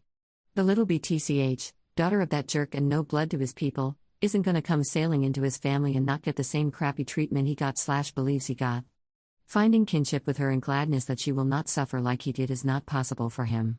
It's even understandable for him to ask the family that were around when it was happening to him, why is she okay with you but I wasn't? But he's not doing that. He's just exploding into jealous, entitled baby man mode. Jealousy of a grown man for a 13-year-old, too. I really do hope therapy helps, but people have to want the help and want to change for that. 6th update 3 weeks later. I am using this as my journal of sorts. I don't really talk much about my feelings to others, so this will have to do for now. My brother has finally agreed to our terms. He sent a written apology to my home via mail to my kid. Because of how it is written, I only gave her the last page, which was only 5 lines of an apology. The rest of the letter was reasons / excuses that she didn't need to see. I did tell her this, and that when she is 18, if she wants to read it, that's her choice. I won't get rid of them. I don't believe in hiding things. But she's a child right now, so for now. In the vault it goes. I received my own letter via mail as well, which is why I know he is now seeking help. The idea of losing his wife and kids has broken him, he says, and he realizes that he had a lot of love for me, of course, but also a lot of resentment. This requires background to explain. I was a difficult pregnancy. He saw mom largely in pain or at least discomfort at least weekly. Me being the cause, and the fact I was coming, the girl she greatly wanted, made him resent me. But we became close. I loved him, idolized him even, and we were tight until I met my late husband. He hated him from the start, and he admits that. The letter says his hate was less about him not sharing opinions with him, but more because my attention was then on my husband, boyfriend at the time, and then later his daughter, my kid. I talked to mom on an unrelated phone call, and she asked if I got the letters. I said I did, and I read my kid's letter back. My kid is so strong. She forgave her uncle but will not forget and does not want him around her. She does not trust him, but will be civil. He is not entitled to her life. She noted that I am on her side, as are her grandparents, my parents. She expresses disappointment in him for not making better choices and asserts her hope that he is kinder to his own kids. She hasn't sent this letter yet, but this is the summary of it. I've told my mom that vacation is happening, but he is not invited. I have spoken also to his wife. We're okay. She will be at vacation with the kids. My rage has sort of given way to just sadness and exhaustion. Good thing my kid's strong as hell in addition to her kind heart, but I am not taking that for granted. Therapy and communication are always key. And I'm not alone. My siblings, not the brother, have stepped up and have been helping out. I don't feel so alone now, anything, I feel smothered. So, I guess we're just taking it one day at a time. Thanks for letting me vent. It helps now that I've written this out. 7th update 4 months later. Sorry I've not been updating. Frankly, being a single parent is a job in and of itself, and then school came back in full swing and whatever. You're not here for that crap, lol. So, where to start? I guess I can begin by saying that apparently this story has been read by a guy named Mark, not my brother lol, a YouTube guy that I think is British? Please don't come for me if I'm wrong, I'm sorry. Anyway, that and also my story ended up on TikTok. That's a lot of words to say. While I am anonymous to most of you fine folk, I'm no longer so with most of my family. Sadie found my story on YouTuber Mark's podcast, And it snowballed into everyone basically being up to speed, including my brother. So I didn't update for a while. My brother got an account and started reading the comments and was massively hurt by the way he was being viewed, but also accepted it. He's since been doing therapy and is in a support group, while also getting sober. He and his wife are in couples counseling, and he is still at my parents'. Our original plans for an August vacation got pushed back due to everything on my account, and also a family wedding. We will be taking our trip over Thanksgiving week instead, which is nearly upon us. We talked about possibly allowing Mark to come. I didn't have to give my 2 cents because he simply said he shouldn't go and won't. Instead, he and his support group will be doing community service work in our city. One of my cousins, who can't come on the trip, will help him house it and also help Mark around his sobriety. My brother is now 2 months sober. We are very proud of his progress, but the trip is at a resort with a large bar. I couldn't really find another hotel or B&B due to our last-minute change in date, and Mark doesn't want the stress of travel, navigating the family relationships as they are slowly being rebuilt, and then being tempted with a large bar. He also wants to try again when he's a year sober. Sorry I'm rambling a bit, but I'm trying to think of everything since my last post. Vivi is doing well and is in a new school. She likes it fine and has friends, but really is into clubs and her extracurriculars. She's even super into theater now and is in an after-school art group. I honestly don't know how she's managing near-perfect grades with all this going on, but she is. I think it helps that if she gets on a roll, she gets to pick a new game out for her computer, but if she gets straight A's, she's getting the newest Sims game bundle. The family is still healing. It was so much drama, and it was also exhausting. It's been fairly uneventful for a little while, so we're all breathing some rare air right now. Like insert that dumb meme with the butterfly like is this peace? And not the one of the dog in the fire sipping tea saying this is fine if any of that makes sense. Mark and I are still a bit strained. Vivi was so quick to forgive her uncle, but I have more reservations. He is working to earn trust back, but we have had many long talks, and he is aware that this is a fragile thing, our relationship. And he is very aware that if he backslides, I won't have mercy. He still isn't around any of the kids without one of us adults, and has been genuinely quiet and more introspective. We talk openly with other family as a whole about how we all have been hurt and are healing, how the stigma around non-blood family needs to end. Family is family. Vivi is no less my child or my parents' grandchild, etc., simply because of the circumstances of her coming to us. Same for Mark. Unless things take a real nosedive, I don't think my soccer belongs on this sub anymore. I'm keeping the account active for now, as I've found so many helpful subs that I do want to continue reading and gleaning from. Thanks for letting me vent, and for helping me keep even a small grip on my sanity. I'm happy to answer questions, but otherwise, stay frosty. I'm excited for a much-needed vacation. /relevant comments. Commenter. Read all 5 of your posts. First of all, you are a courageous, strong woman. Hats off to you for defending your child, and the way you went about doing it. A mom's love for her children is the strongest there is, even topping a dad's by miles. I pray you get the fairy tale ending you and V deserve. Please don't delete the account. Maybe give us an update in like 6 months' time? Commenter 2. Happy to see an update here. Honestly, the posts getting to Mark probably did him some good. Reading others' perspectives on your actions can be sobering sometimes. I'm glad to hear Vivi is doing better too. I know you'll keep doing right by her. You're under zero obligation, of course, but I hope you will update us once the dust fully settles, even if it takes a year or 2. It's always lovely to read about how these issues get resolved. Story 4.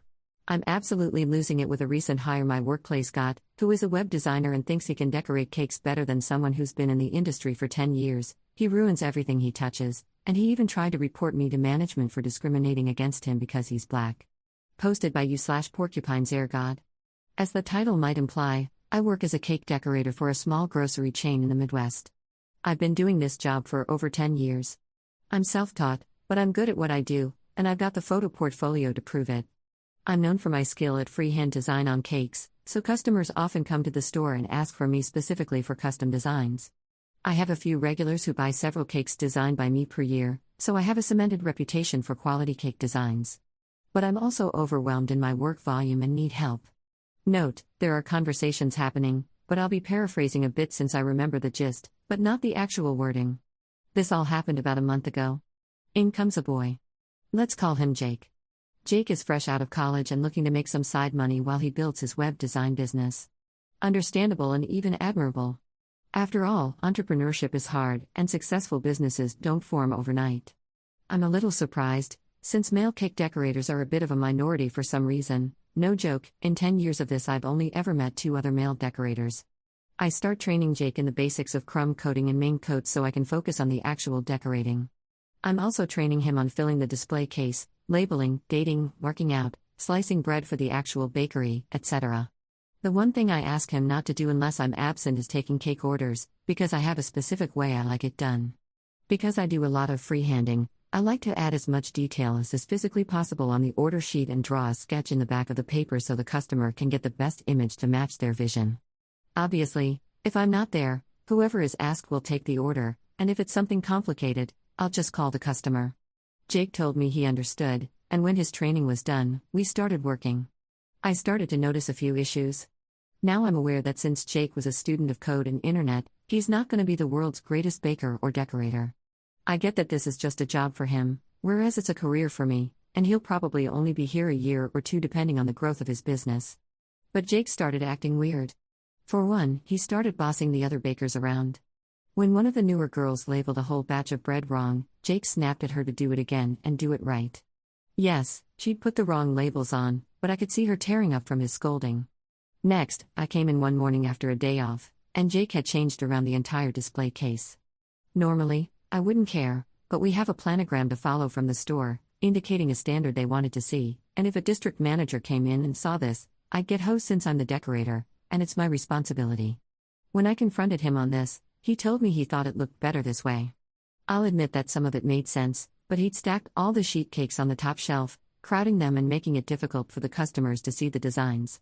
He'd also put the ready-made cakes all in a corner and piled all the single-serve desserts in the whole bottom shelf, pulling out about 3 times more inventory than was necessary and forcing me to pull it all back into the freezer. This process took about an hour. I forced him to finish while I checked my orders. The blood in my veins froze when he told me, "Oh, they're done already. I finished them yesterday morning." What? I went and checked the cooler, and sure enough, all 9 cakes ordered the week before sat on the shelf. And they all looked like absolute horse crap. I hadn't trained him on the decoration portion of the job because A, that's my job, and B, he'd only been there a week at that point, and it takes time to learn this stuff. He knew enough at this point to write, sufficiently, on a cake, do basic coating, and basic borders. He didn't know how to do literally anything else. I had to scrape all 9 cakes and rush 4 of them in under 2 hours to meet their pickup times that afternoon and evening. That's a lot of frosting waste, and I was starting to get annoyed. I wasn't the only one. Jake was annoyed that I'd ruined his cakes. He told me, "I took my time, they look so good." "They did not look good, and I can't send them out like that," I told him. "Look, don't blame me because you're too slow," he said. Now, I'm just the decorator. I don't have the clout to fire anyone, and I could quickly see Jake was just being an idiot. He didn't know what he was doing, and anyone with eyes could see that. But boy was I getting pissed with him. I was too busy remaking the cakes he botched and filling some new orders that came in online, so I let his BS slide.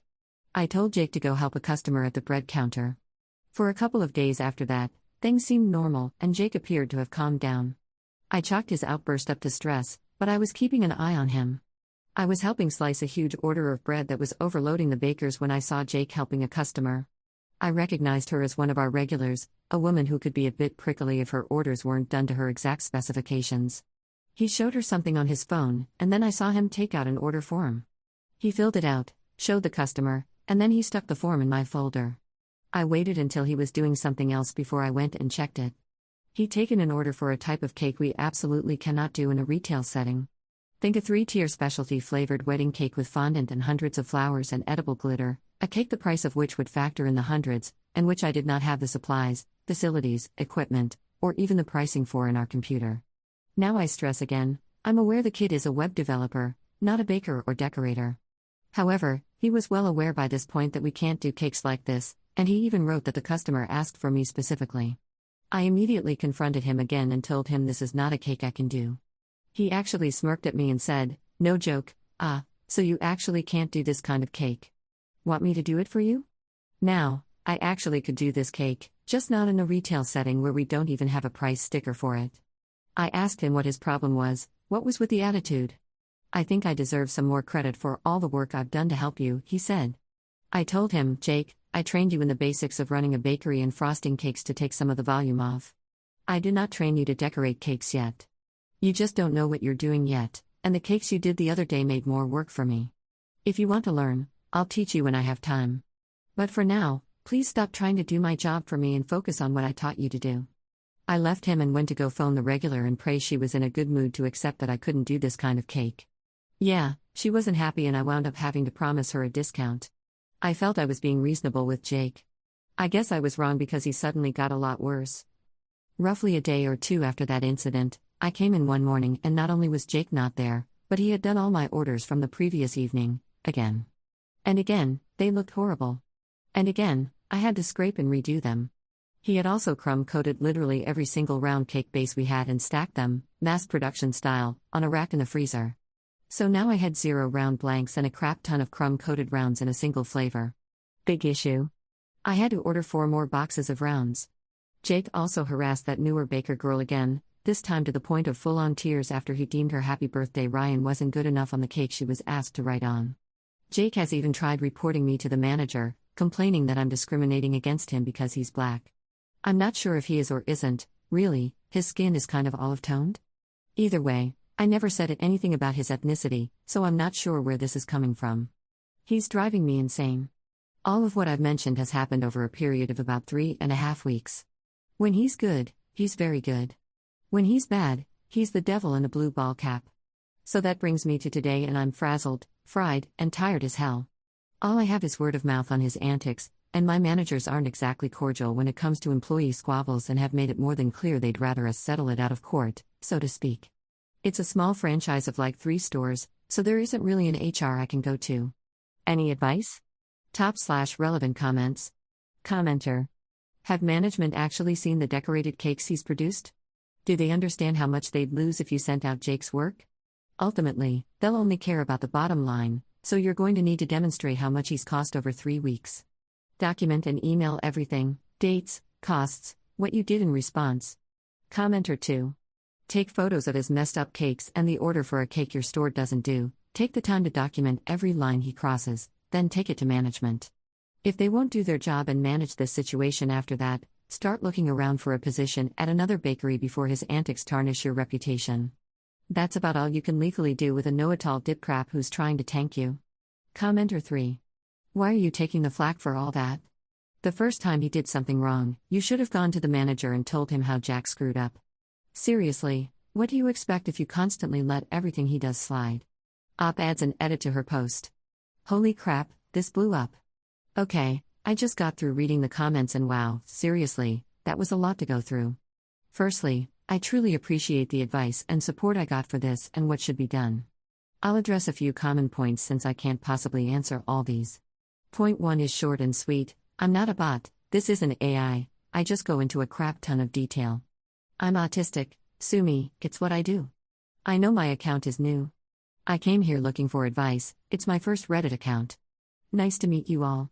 Point 2, I would love to take photos, however, there is a strict no phones policy for all employees, with exceptions for phones being used as medical devices. We have a person with type 1 diabetes whose phone is used to give him updates on his levels. It doesn't really do anything else, so he's allowed to keep it for his needs. The rest of us are crap out of luck. Yes, I know this policy is stupid and frustrating, but they bring the hammer down hard on anyone they catch with a phone. However, I have a workaround I may be able to try. It'll involve more waste, but I could just sneak a few of Jake's cakes and some of the frosting waste into the smaller blast freezer where we store ice cream, and present this as evidence, so I'll give that a shot. I still haven't touched the crumb-coated rounds, and I did save that BS order he took for the prickly regular. I'm also going to start writing down the hours I spend fixing his mistakes and all the tasks included, as well as the prices of the cakes that can't be used. You're all right, money talks more than I ever could, and I should take advantage of that. Point 3, this store is in the middle of a managerial power struggle. Our old manager retired 5 months ago, and the higher-ups below him are all scrambling to figure out a new hierarchy and deal with a new young store lead who just took over. He's not great at his job and tends to under-supervise. So my managers are going to be more of a hindrance than a help. My husband recommended I contact the owner of the small franchise, so I may do that. He does live within the area, so emailing him might be the best option. Point 4, I love the idea of just letting one of his crappy cakes go out to a customer, But I have more respect for my customers than he does, and I've built a rapport with them. I don't want to disappoint them. It's not about protecting Jake, it's about keeping people who come to me for my skills happy and satisfied with my work. I've only gotten where I am thanks to word of mouth from people I've impressed. I've brought a lot of custom business to the bakery purely through the grapevine. That's a lot of reputation I have to be careful about. Believe me, I want Jake gone. He's only getting worse and bossier. I've gotten a lot of ideas of how to start going about this thanks to you guys.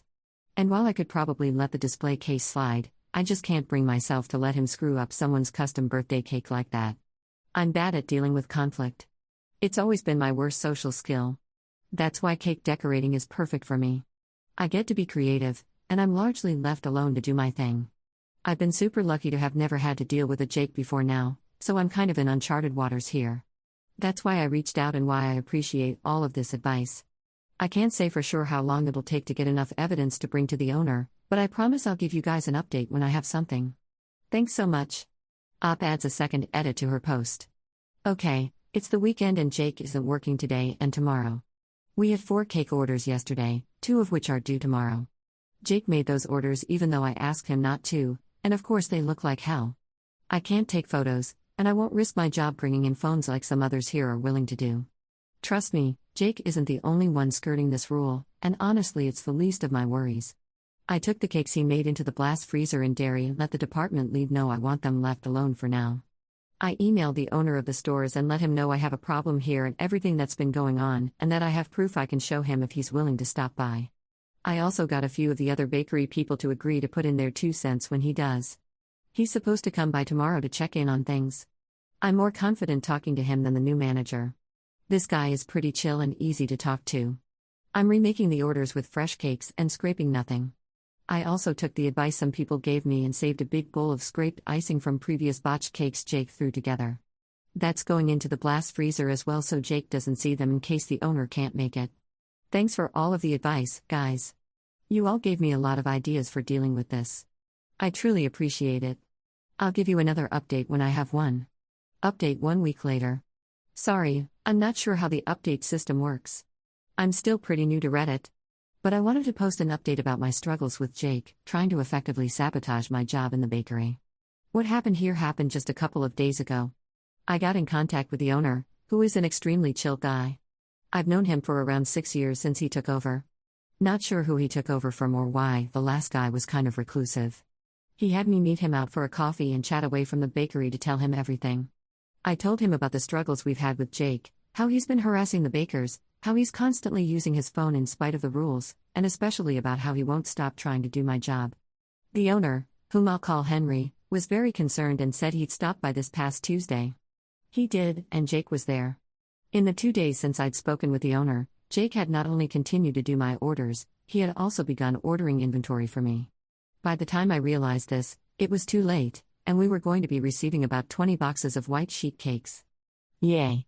So suffice to say it was very satisfying watching Henry sidle through on Tuesday while Jake was badly decorating one of my orders. I took advice from you all here in my last post and just let him do it. I sliced bread in the meantime and watched. Henry approached Jake and quite irritably asked what he was doing. Jake looked very confused, and I'm guessing he'd never met Henry during the hiring process. He explained incredulously that he was decorating a cake for a customer. Henry nodded and said, "I thought you were hired as a bakery assistant. I don't believe this is your job."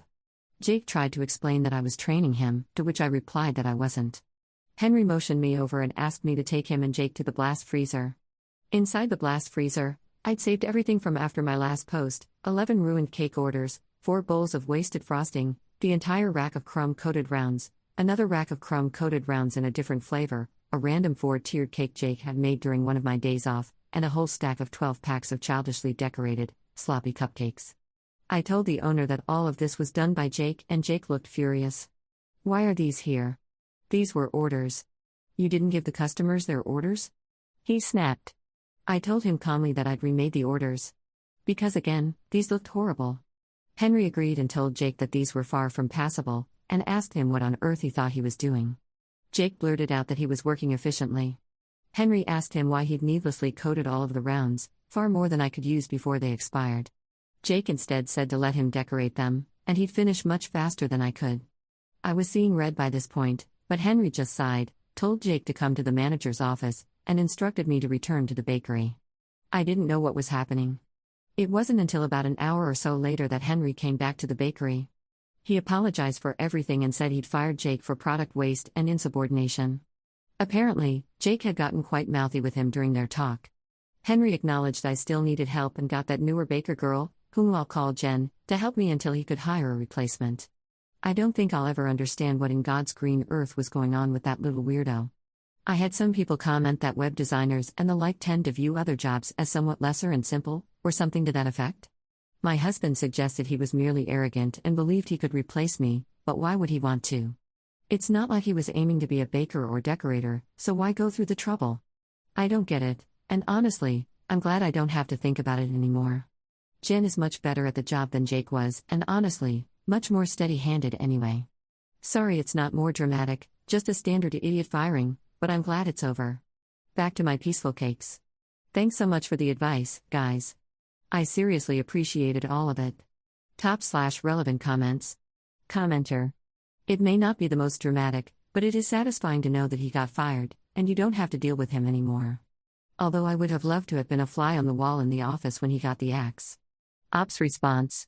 One of the ladies working orders upstairs told me she heard Jake getting seriously rude with Henry. Henry is really quiet, so she couldn't hear what he was saying, but apparently Jake had some choice insults about me and how he get a lawyer for this. Lol, I wish him luck. Commenter 2. As somebody who is in tech but has also worked many other jobs before that, there is some weird arrogance that seems to be prevalent among some STEM graduates that makes them think they're somehow smarter than the average populace, when in fact, a bunch of them have some expertise in their relatively narrow fields and none in others.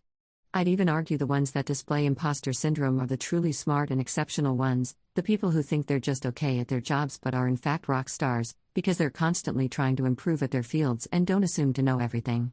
Commenter 3. I've worked in both tech and regular retail spaces. This feels way more like garden variety misogyny than tech elitism. Some men cannot handle having a woman above them in the work hierarchy, especially if it's because she has skills he lacks. Jake's disparagement of ops abilities, mocking her about not being able to do what sounds like a freaking wedding cake from a grocery store bakery, his bullying of the female bakery assistant, his assumptions that he can do anything op can do but more efficiently, all of this reminds me too much of men I've either worked with or had the misfortune to have to train. Some of those guys were self-proclaimed Luddites and humanities dorks, but all of those men shared a disdain for women. Story 5. My stepsister had cancer as a teen and I had to sacrifice a lot of my social and school life to help support her, and she ended up making a full recovery. I went to college and met my boyfriend, but turns out my stepsister was sleeping with him behind my back, and now my family says I need to be kind because of her past cancer. Posted by u/lost_papaya9278.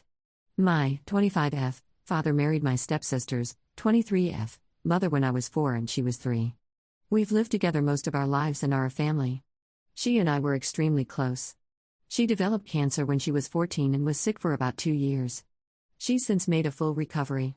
During that time, my parents became understandably overprotective. They also asked a lot of me. I quit my extracurriculars so I could get a job, the money went towards her medical bills, and so I could drive her to appointments. I didn't go to dances, and any fun activities I did needed to include her. I did almost all of this willingly, the exception being having to quit my high school volleyball team. I did throw a bit of a tantrum about that, but was swiftly punished. And I think having one emotional breakdown was pretty chill given the circumstances. Anyhow, I go to college and meet my ex, we'll call him Ben, when I'm a junior. We fall in love, blah blah blah. He and I move in together when we graduate, so we've been living together for about 3 years. We were serious until July when I walked into my bedroom and saw him effing my sister. I broke it off, tears were shed, he moved out, etc. My sister apologized at first but then backed off. I thought she was giving me space, but last week she called and asked if we could meet up. She told me that she and Ben were in love and were just telling me as a courtesy before they started posting photos online. Distraught, I left her in the restaurant by herself and did not pay my portion of the bill. She later Venmo'd me asking for the money. She told my parents, who then called me to their house, telling me how disappointed in me they are for not supporting my sister's relationship with Ben. They brought up the fact that because she had cancer as a teenager, she never learned proper social etiquette and has a hard time meeting people. I don't buy this, in part because I've seen her socialize just fine, and since we spent a good chunk of the time she was sick together, that would also mean that I should have bad social skills as well, by that logic. They then told me that if I don't accept my sister and Ben's relationship, they may have to go no contact with me. I reminded them that I'm also their daughter, and they should understand my point of view, but they are adamant that this is about me being jealous of her. For the record, I'm not jealous of her. I'm not upset that Ben picked her over me. I'm sad about the end of the relationship and do feel betrayed, but Lord knows that I don't want to be with a cheater. What I'm upset about is the fact that my sister chose Ben over me. That she slept with Ben knowing he and I were in a long-term, committed relationship, and continues to be with him knowing how much it hurts me. Now no one in my immediate family is talking to me, and I'm getting messages from aunts and uncles and cousins telling me that I'm a jerk and a selfish BTCH. Top/relevant comments. Commenter. Not the jerk. Her lack of social etiquette is due to their lack of parenting, not cancer. You are better off without these people. Edit to add, her asking you to a restaurant to deliver bad news, and then requesting money for it, is ridiculous. She sucks. Ops response. I think she thought I wouldn't cry if I were in public. Boy howdy, she was wrong. But since I make more money than her, she thinks I should pay. I'm not going to, but she thinks I should. Op to a similar commenter. I always paid when we were out together. I have a full-time job, and she's underemployed at the moment, so I guess she thought I'd pay for that too. She was not correct. Commenter 2. Not the jerk. Do your aunts and uncles know your whole side of the story? This situation sucks, and the dogpiling on you is disgusting.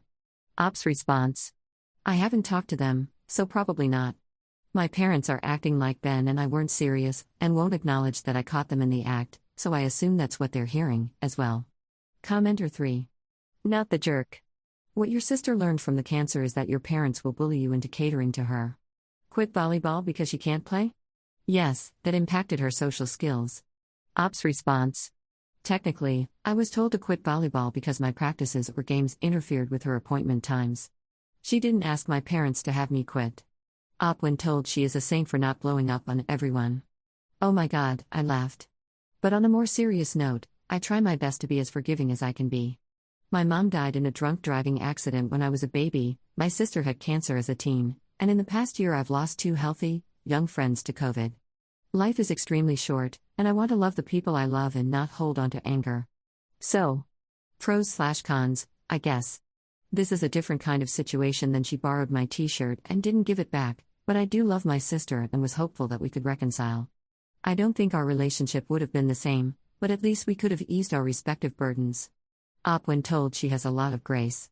Oh, don't you worry, I'm totally falling apart right now. I just have a dark sense of humor, and no choice but to keep going with my life. Op adds an edit to her post. Thank you, everyone, so much for your comments. This has gotten more attention than I expected, and I am having trouble keeping up, so if I don't say thank you, then thank you. I've been given a lot of food for thought. To be honest, while I've had moments where I've been resentful or upset about my teenage years, I've always thought that I did the right thing for my sister and for my family. And that time wasn't all miserable. I was very close to my sister, and we made things as fun as we could. But I didn't think of it as an abdication of my parents' responsibilities or that they were doing wrong by me, which many of you pointed out. I definitely have a lot to think about. Thank you again for making me feel less crazy about all of this. Op adds a second edit to her post. Sometimes you can only laugh. Just got off the phone with my cousin who saw this post and said he could explain a few things. I asked him why he was on Reddit instead of school. He asked me why I was on Reddit instead of work, and I said touché. He told me that after my conversation with my mom, she went to his house and talked to my aunt. And here's the deal, turns out my sister is not only in a relationship with Ben but 4 months pregnant. Which means she and Ben were effing for longer than I had even guessed. Apparently my parents are so adamant that I forgive her because I'm already ruining their experience of their first grandchild. That's right, I'm less important than my stepmom posting ultrasounds to Facebook. This is where we're at. Anyhow, I called out of work sick the rest of the day and going to drink a lot of alcohol. Like, a lot of alcohol. And then start thinking about what the F I'm going to do. Update 1 month later. I was asked for an update, and thus, here I am. 2 things to clarify before I update. I didn't have a crappy childhood. The favoritism started when my sister was diagnosed. I moved out soon after and have been pretty independent since then. Not saying that how my parents treated me during those years was A-okay, but I wasn't Cinderella. I did not drink myself into oblivion. I had 2 white wine spritzers. But I appreciate the concern from folks. Anyhow, the update: I got in touch with my sister and asked her to meet up again at a park, no bill involved. I asked her if she was pregnant, and she told me the truth. She said she wanted us to still be in each other's lives, and that she wanted me to be in her babies. A Redditor, and I forget who, I'm sorry, mentioned that she may ask me to be the godmother, and that person was correct. But as many of you pointed out, if I didn't cut her off, I'd just become her bank and daycare employee. So I told her I could no longer be in her life. I left her crying on a park bench and felt like the crappiest person in the world. I emailed my parents and told them how betrayed I felt, and that I'd be cutting off contact with them. To my stepmom's credit, she apologized. She explained that she never thought my sister would live to have kids, and that she let her emotion over that get the better of her. Understandable. My dad said nothing. That is honestly what sucked the worst about all of this. Ben tried messaging me from a burner account for the first time since the breakup, but I blocked him without reading it. I didn't go nuclear and post the story to Facebook as some suggested, but I sent an email to the extended family members who I care about. I explained the situation and how I'd be distancing myself from my family. Some have made it an us versus them situation, and as much as I appreciate the support, feeling like I'm in some valiant battle just makes me more tired. So I haven't been talking to much of anyone in my family. I feel lonely and crappy, but I think I made the right decision. Anyhow, not the most exciting update in the world, but hopefully everyone knows that I'm not dead. I do really appreciate the support I've gotten. It made me smile during a really crappy time. And hey, if anyone in the greater Boston area wants an extra guest at Thanksgiving, let me know. /relevant comments. Commenter. I'm sorry things turned out this way, and that you aren't a priority to your parents. But seriously, does she not realize that A, you and Ben were still sleeping together during those months, and he could have just been stringing her along? B, has she never been in a relationship? How would she feel if you had done that to her? C, she can always wonder now if Ben is cheating on her with someone else, but it would be karma. Ultimately, I hope your parents realize that you are just as important as she is, and their behavior is pretty crappy. Good luck. Ops response. A, according to her, neither wanted to hurt me by telling me, which. Lol. B, she's had a few boyfriends, but they've only lasted a month or 2. C, for her sake, I hope he doesn't. D, my stepmom told me that they'll welcome me back with open arms when I choose to come back. I'm just not sure that I'll come back. They won't be giving up on my sister. Commenter 2. I'm so sorry that your family has betrayed you the way they did. I'm happy that you decided to cut them out of your life. The absence of your presence will forever be a reminder of what your stepsister and ex decided to do, and your parents' betrayal. Unfortunately, I have read multiple Reddit posts with people in the exact same situation as you. They're going to try to contact you as the years pass and hope that time will make you forget. Just a reminder that you can move on without forgiving or forgetting. They will also try to hold that child over your head. The baby didn't do anything though, she could have had an aunt. However, just know that your ex and stepsister were the reason the child doesn't have an aunt. The child didn't do anything wrong, but neither did you. Children should never have to be burdened with their parents' sins, but that's not how the real world works. Ops response. This is the quandary. People being like, I hope they cheat on each other and are miserable and blah blah blah, but the only thing that makes any of this pain even remotely worthwhile is if that kid is extremely happy.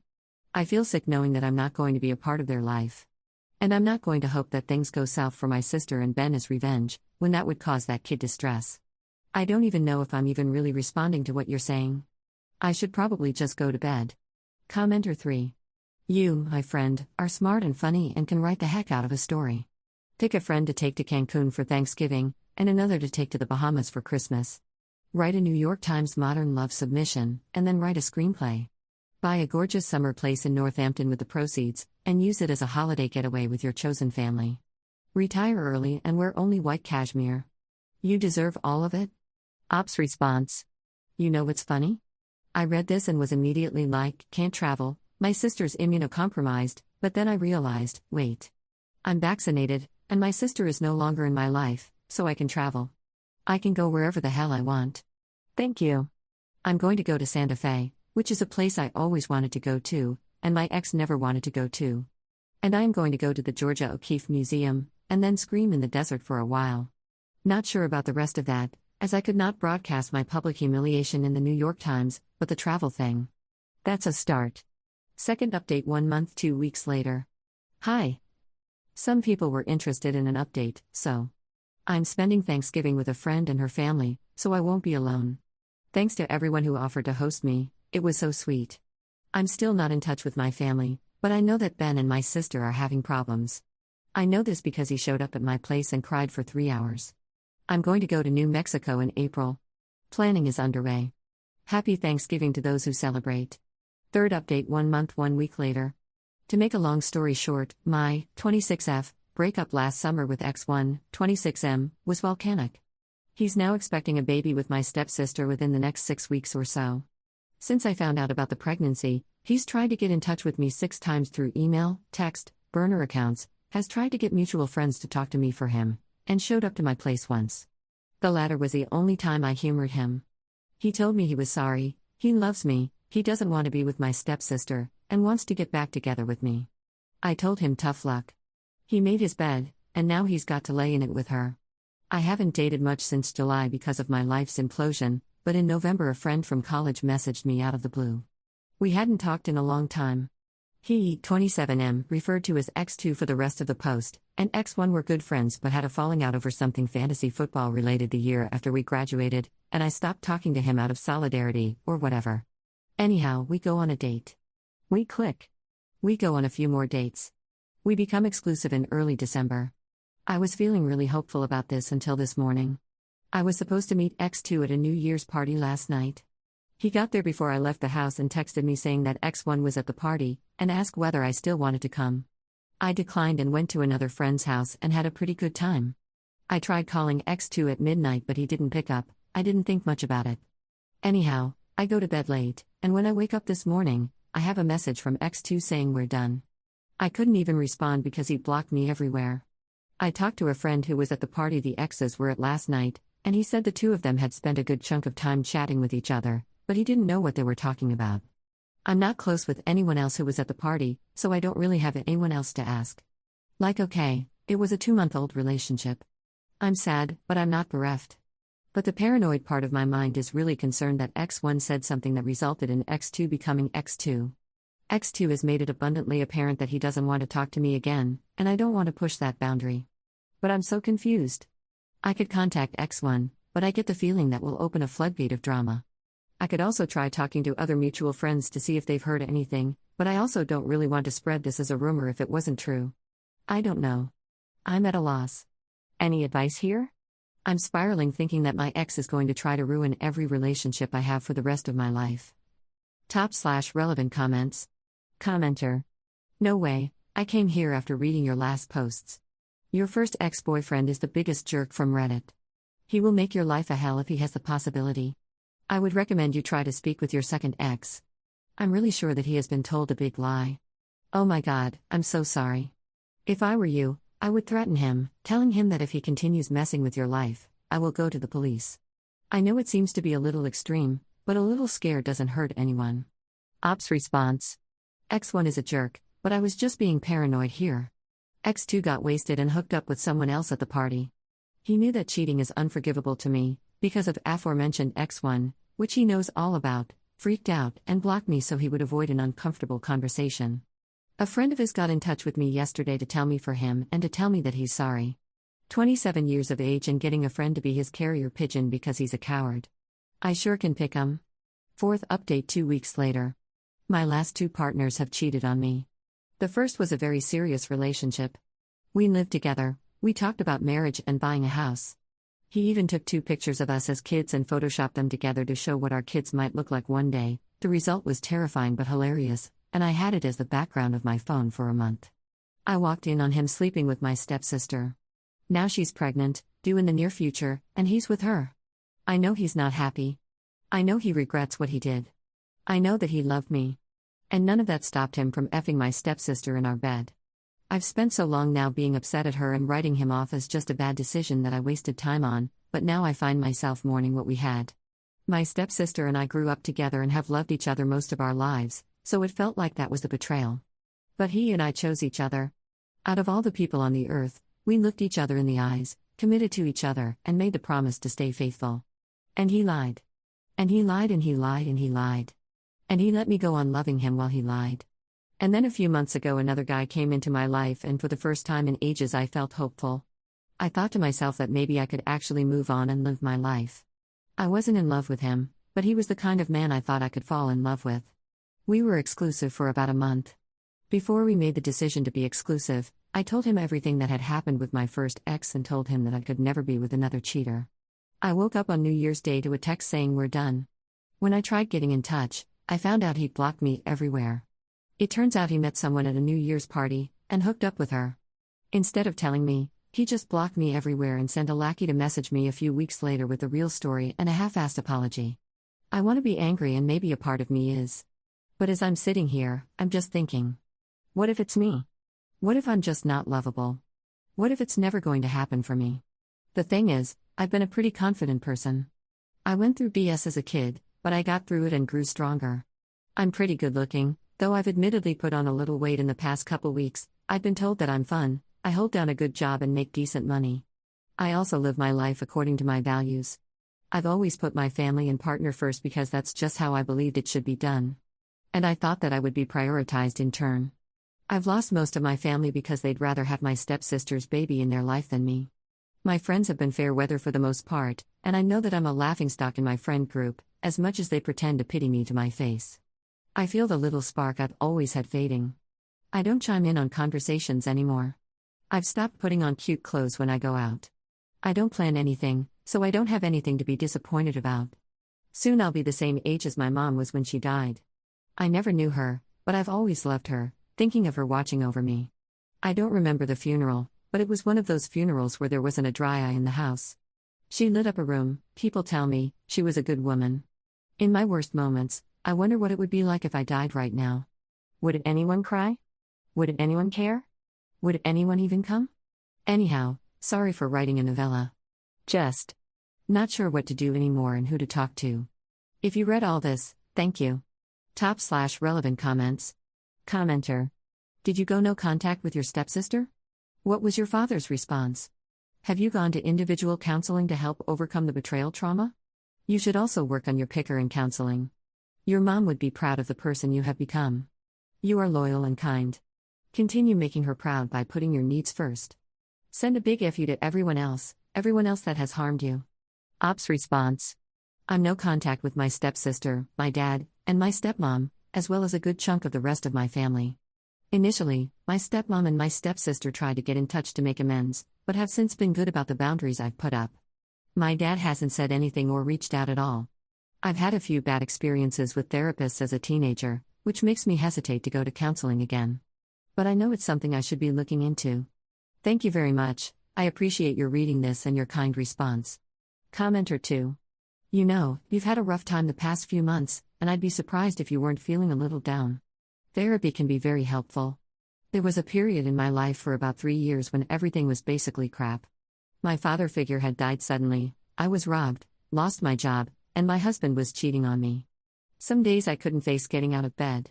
For me, I realized I was existing in a narrative that other people were controlling, and I was just reacting. I left my husband, got a job in a new place, and started fresh. That made all the difference for me. I was finally able to breathe and not constantly see things or people that reminded me of all the crap. I hope things for you look up as well. Ops response. Thank you so much. Existing in a narrative that other people were controlling and I was just reacting, that's a powerful sentiment. I really appreciate the way you phrased it. I'm glad that things have turned around for you.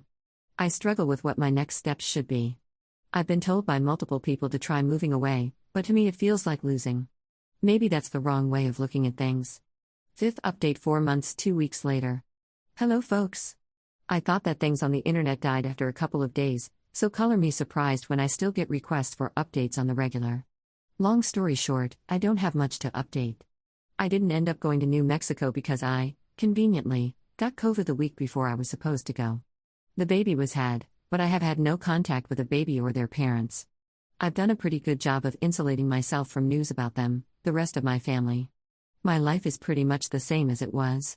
So, sorry to the folks who are hoping I have some kind of happy ending to slap onto all of this.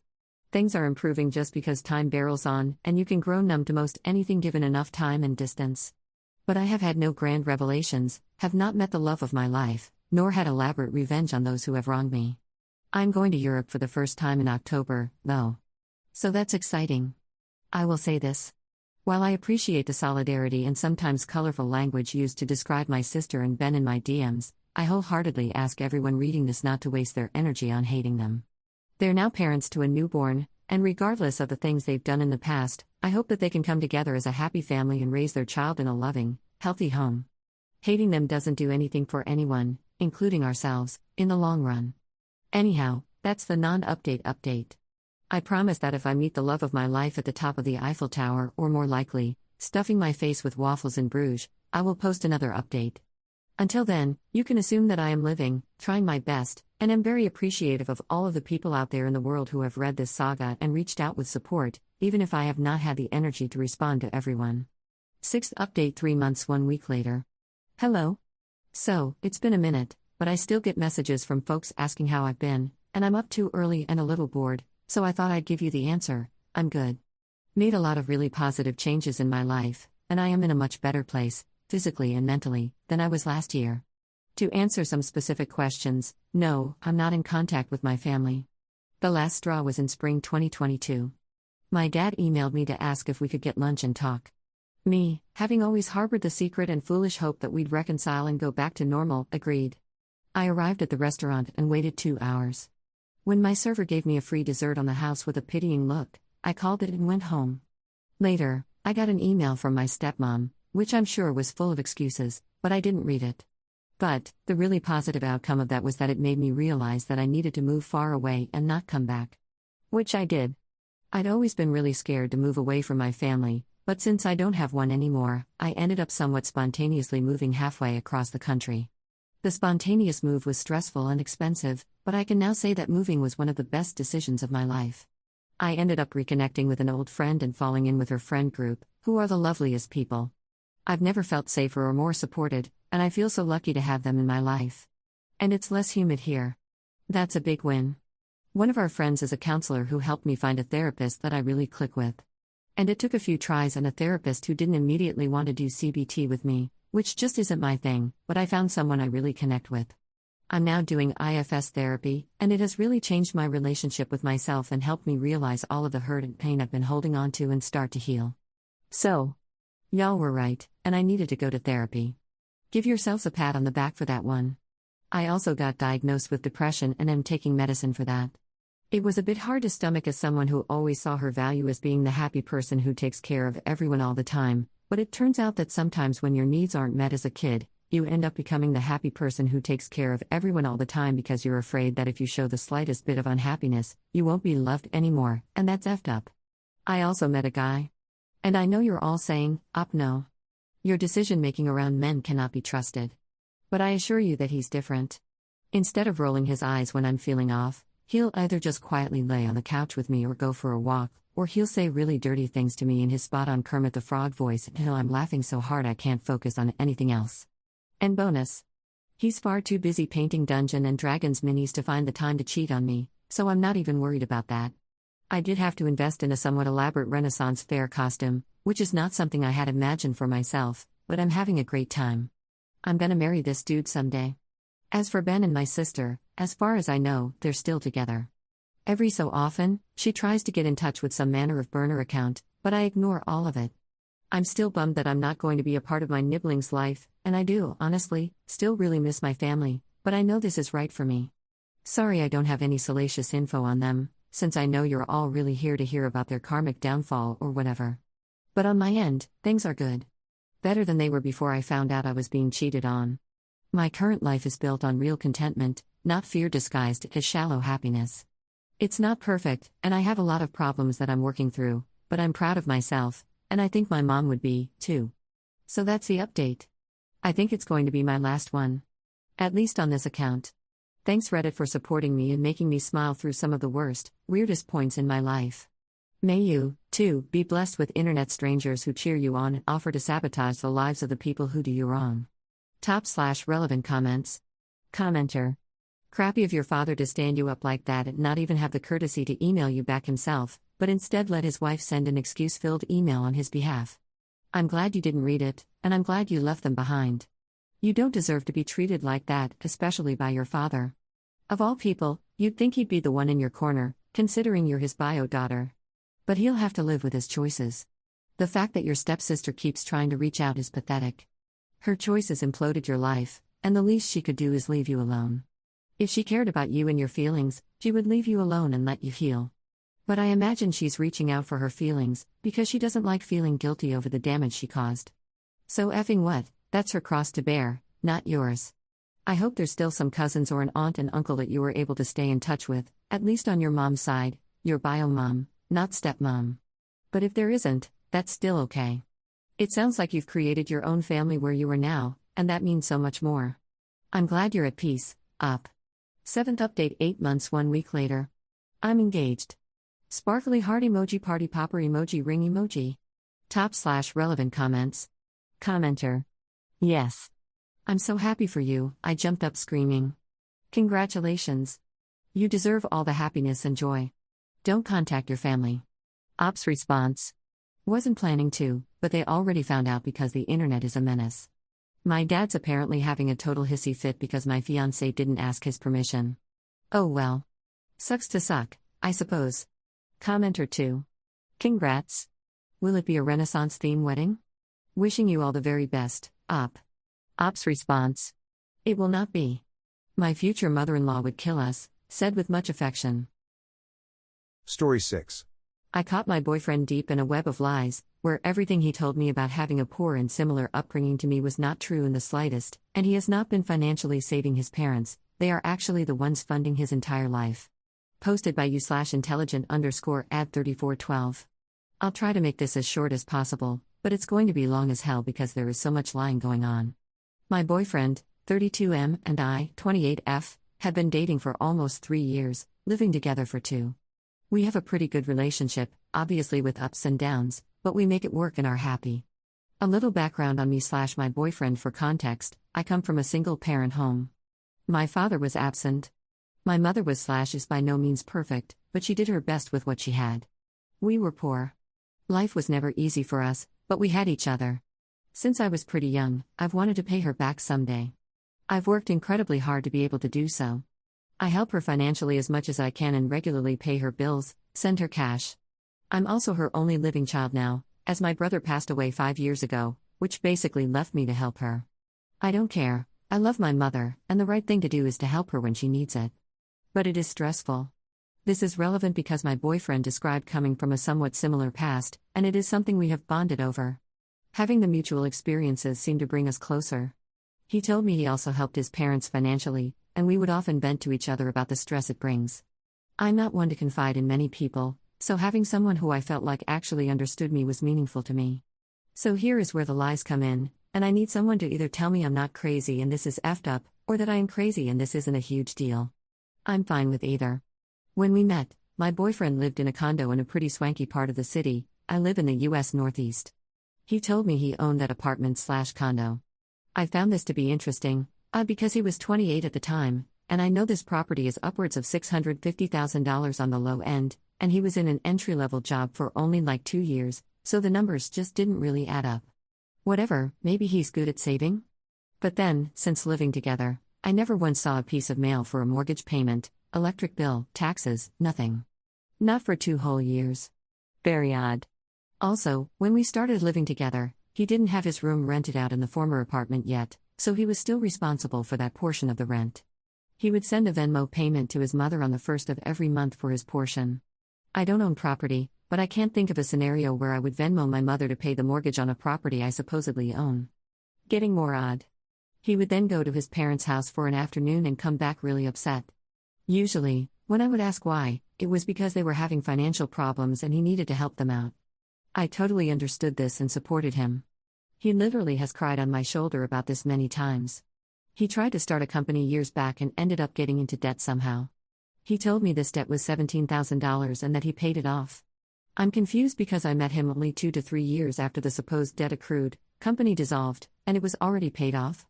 He told me when he moved back home after the business failed, he was $17,000 in debt and living at his parents' house working at a minimum wage job. How someone with a minimum wage job pays off that much debt in 3 years, I'll never know.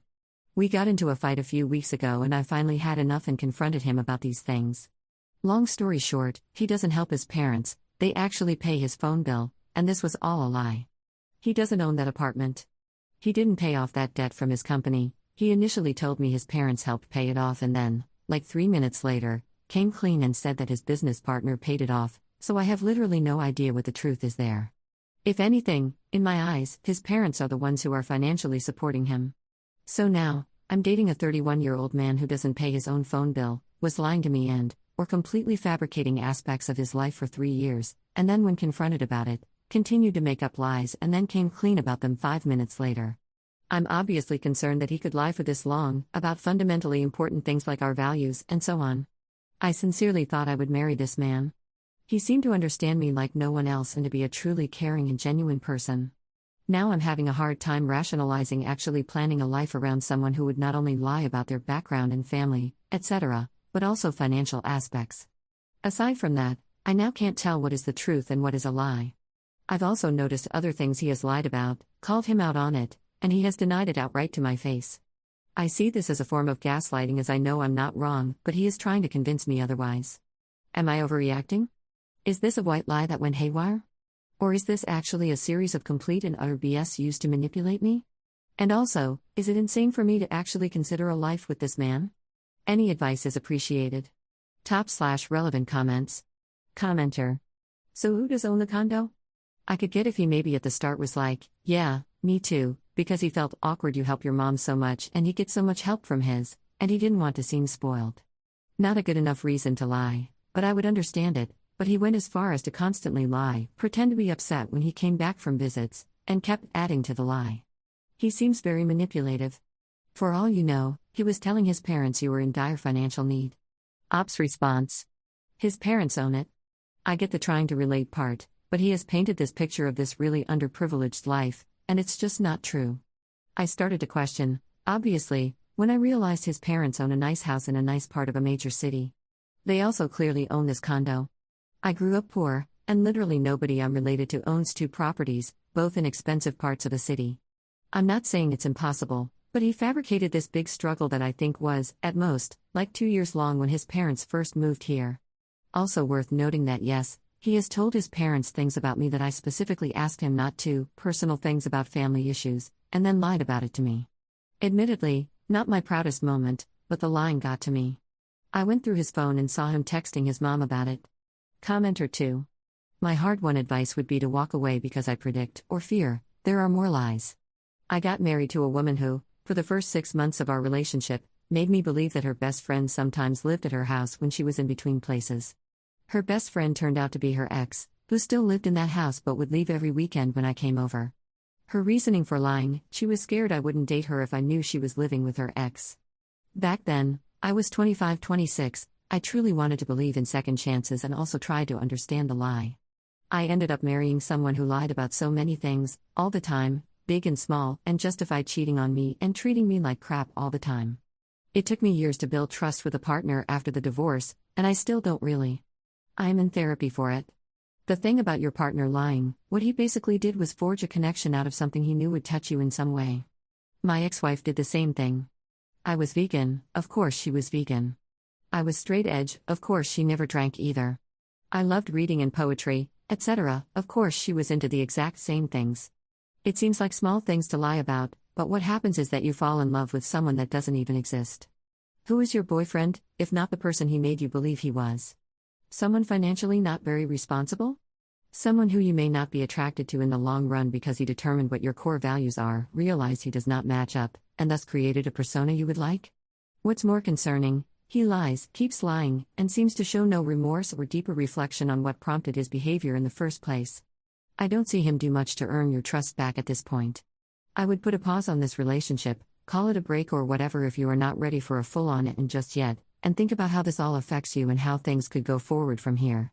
What would he need to do to prove he can be a trustworthy partner? I think he probably won't do much, and a pause or break will bring up more things that were not true. But I'd also like to be wrong about this, for your sake. For now, I would seriously reconsider building anything serious with this man and building your future around him. He is 32, not a teenager. If a grown man does not know at this age that lying like this is the worst base for a relationship, it may be better to let him go. It might save you a world of Financial and emotional trouble. Ops response. The financial aspect is also troubling. I was pretty focused on just the principle of him making crap up, also probably worth mentioning he has told me funny stories about his past where he is the main character, but then will later tell the same exact story but from the viewpoint of it happening to someone else. When I bring this up, he denies ever doing that. But it's also deeply troubling to think that he has told me he owned a house, paid off debts, and has enough left over to send to his parents. None of this is true. Also worth mentioning, he gets commission from his job on top of the same salary I make. I save $1,500 a month, with having all my bills paid and sending money to my mom. I don't make a ton and live in an expensive city, but my point is I'm frugal and serious about money and saving for my future. I guarantee he doesn't save that much because he only has $15,000 in savings. So once again, the numbers don't add up, and here I am wondering where this money goes.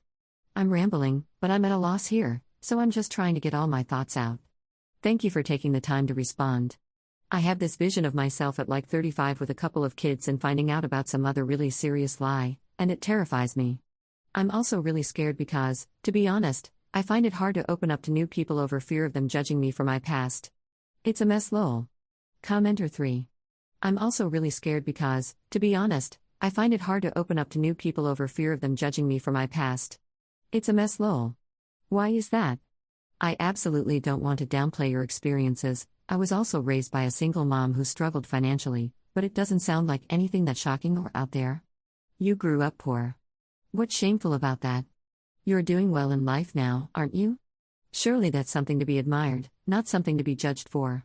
I think maybe your negative self-talk is holding you back from seeking out relationships that are actually healthy for you. This guy is a habitual liar. He lies to you, he lies to his parents, he lies to everyone all the time. If you want your nightmare vision of your life at 35 to come true, by all means, stay with this guy. But you sound like such a thoughtful and kind person, who worked really hard to set up a good life for herself. It would be a real shame if you let all your hard work be ruined because you didn't want to let go of a lying jerk. Ops response. It's not really just the growing up poor part that makes it hard to open up, that's mainly the part he lied to me about to relate to me more or whatever.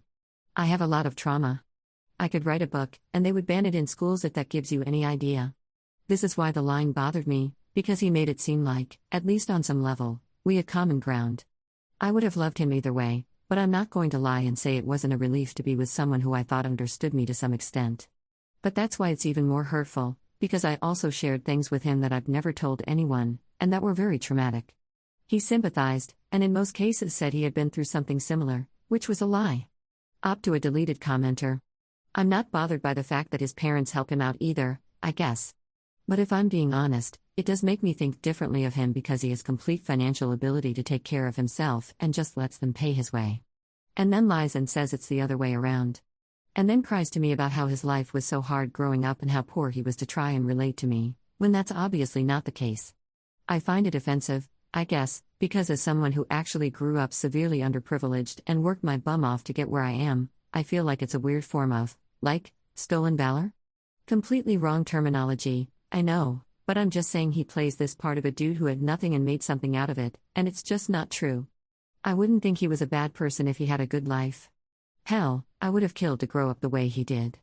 It's gross to me that he lies to either make himself seem more interesting, or hardworking, or manly, or whatever.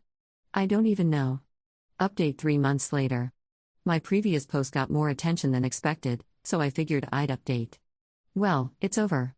As many of you suggested, I couldn't possibly build my life around someone who lied so pathologically. I initially agreed to work on the relationship, provided that my ex get therapy to work through why he felt compelled to lie about so many aspects of his life. I also requested that he come clean to his parents, my parents, and anyone else he lied to or embellished the truth to. He agreed to this and seemed genuinely interested in working on things and himself. I really wanted it to work out and was willing to accept that maybe he was just wildly insecure, had some attachment issues, or something that caused him to act this way. I waited 4 months for the therapy and confessions to happen, and they never did, not surprisingly. For those of you who were confused about how I didn't know he did not own this apartment for so long, or thought I had never met his parents, I had met them many, many times. But, to be honest, they are pretty cold people who I never really connected with that much, and I was definitely not comfortable enough to be like, hey, is your son a pathological liar or is all of this true? On top of that, He also told a lot of these lies to his parents as well, so they wouldn't have been keen to what I was talking about anyway. It got to the point where basically anything that came out of his mouth seemed like a lie or at least a half-truth to me. Also, I lost respect for someone who could lie so easily and then not even feel guilty enough or any remorse to come clean about it.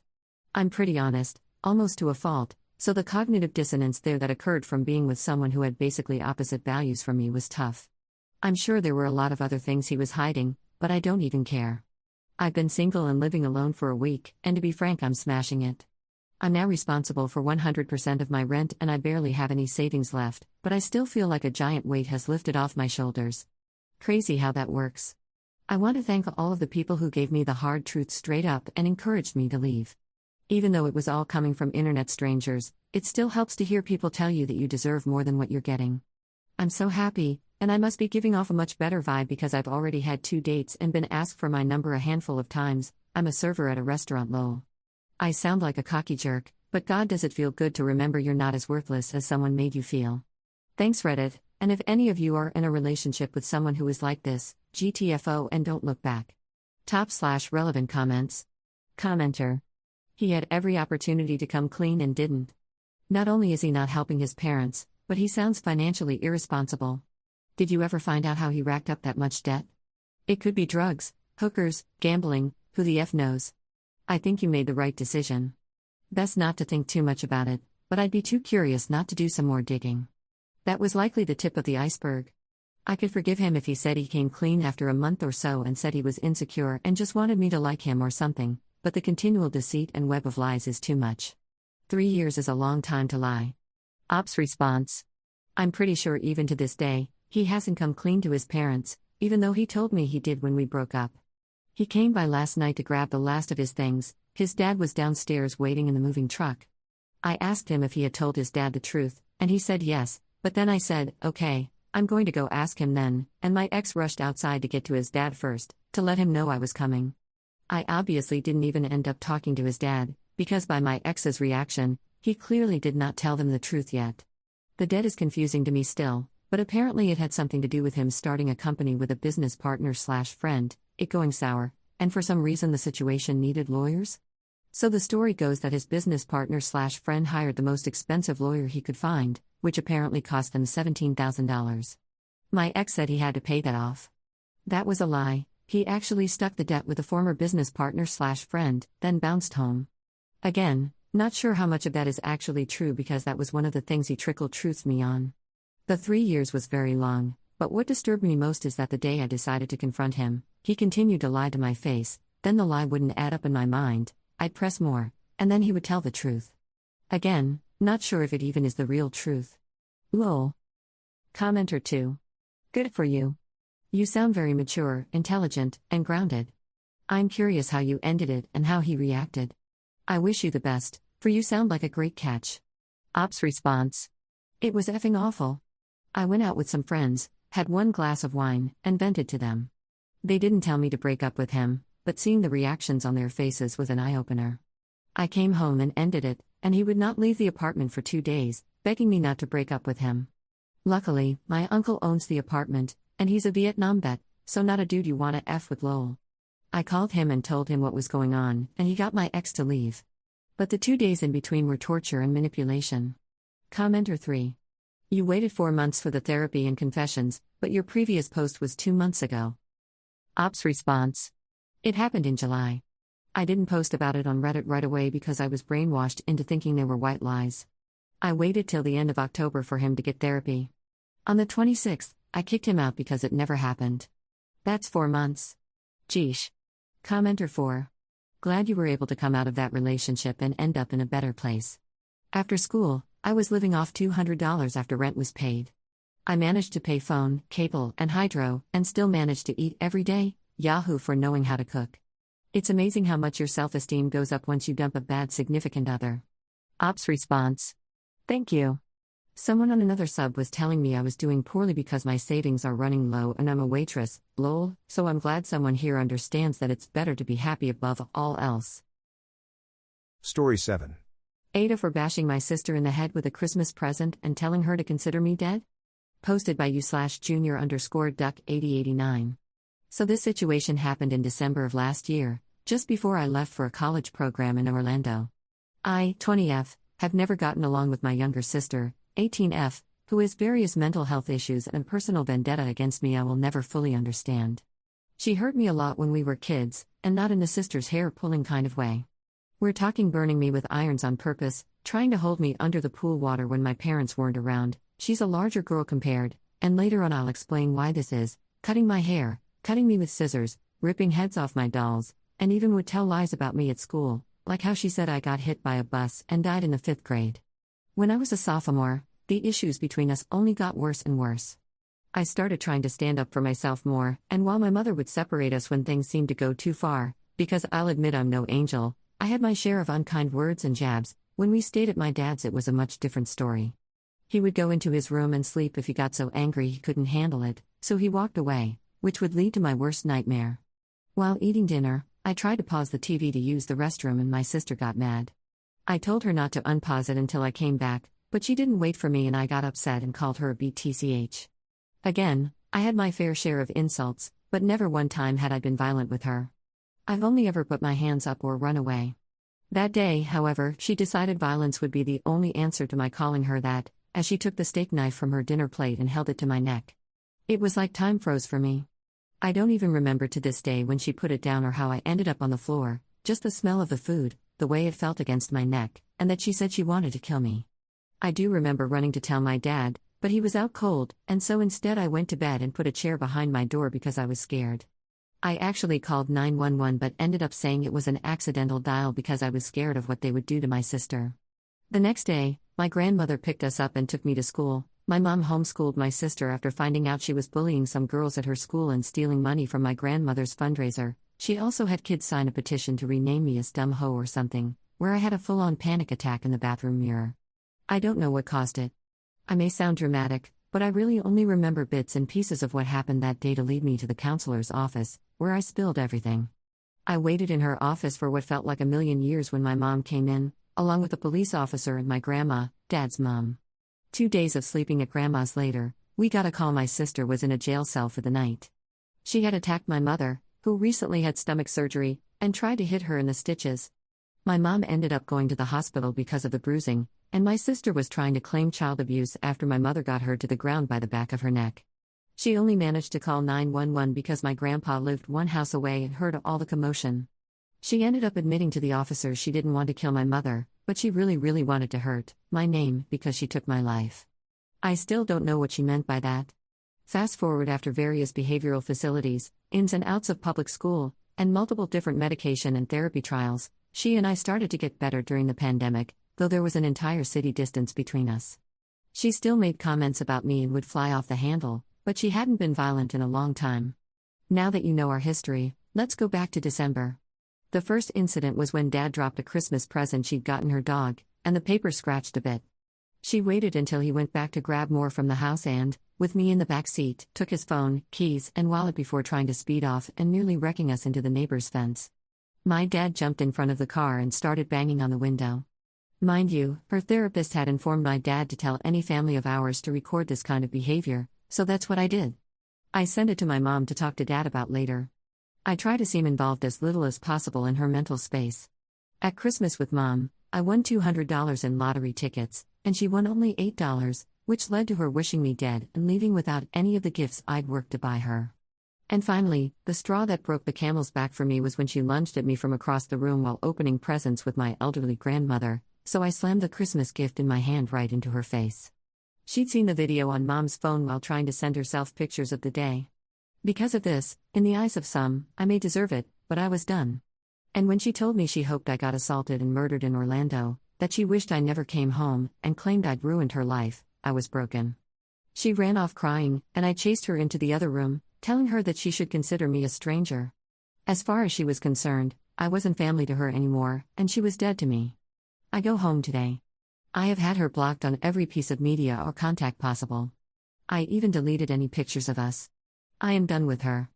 And these past 10 months away from her, with no contact, have made me realize just how much better my life is without the anxiety she brings into it. But now that I'm coming home, my grandmother wants me to apologize, even though my sister told her she hates to breathe the same air as me, let alone see my face. Should I apologize? Edit, I have a lot of people asking what I hit her with. It was a makeup mini fridge. Also, I forgot to explain what I meant by why she is larger than me. She had a growth spurt at the age of 11 and even, TMI, got her period before me. She struggled with weight loss her entire life after the fact. Top/relevant comments. Commenter. It sounds like the sister is a danger to herself and others. Does she go to therapy? Does she have a diagnosis? Based on the fact she has tried to hurt multiple people, I don't understand why she isn't institutionalized by the state. Ops response. At first they thought it was a form of aggravated ADD, and while others suggest personality disorders, the only real thing they can all agree on, she's seen maybe 3 therapists, spent a week at a behavioral facility, and actively tried around 9+ different forms of medication, is that she seems to actually somewhat calm down when she's on high doses of estrogen. Commenter 2. This. Just with the first paragraph I thought, why is she not in a mental facility? It is not normal at all. Unless OP is not telling everything and she did something really wrong, or their upbringing was really violent, her behavior doesn't make any sense. OP's response. That's something that's always confused me. We have a good life outside of all this. We aren't poor, aren't rich. Middle class. Parents had split custody and got along well enough. Commenter 3. You have nothing to apologize for, so you shouldn't apologize. The people who owe apologies here are every member of your family who didn't protect you from your sister. They owe you apologies and reparations. I would advise you against living with your mother, considering your sister's violent vindictiveness and your family members' inability to protect you. If I were you, I would move away, get a restraining order against your sister, and not tell any of your family members where you live. Your sister wants to kill you. Take that seriously. Op's response. My mother has banned her from her house when I agreed to come home to finish up my degree. That was our agreement when I agreed to move back in with her and my stepfather. I also informed my dad, a few minutes ago actually, me and my grandmother, his mom, who wants us to let things go or only to meet in public places when I have my own vehicle so I can leave if she ever shows. Commenter 4. What the F took you so long to disown her? Op's response. If I'm honest, mostly pressure by my family members. The only people who have never pressured me to get along with her in the past are my mother, who only speaks to her via text and sees her maybe once every 3 months at the restaurant my sister works at, my stepfather, he's an officer himself now and actually knows some connections now if I choose to press charges in the future, my aunts and uncles on my mother's side, my uncle, Dad's brother who was on my side for years saying something wasn't normal about my sister, and my little brother. Downvoted commenter 5. My mother has banned her from her house when I agreed to come home to finish up my degree. There it is. You left the most important part out.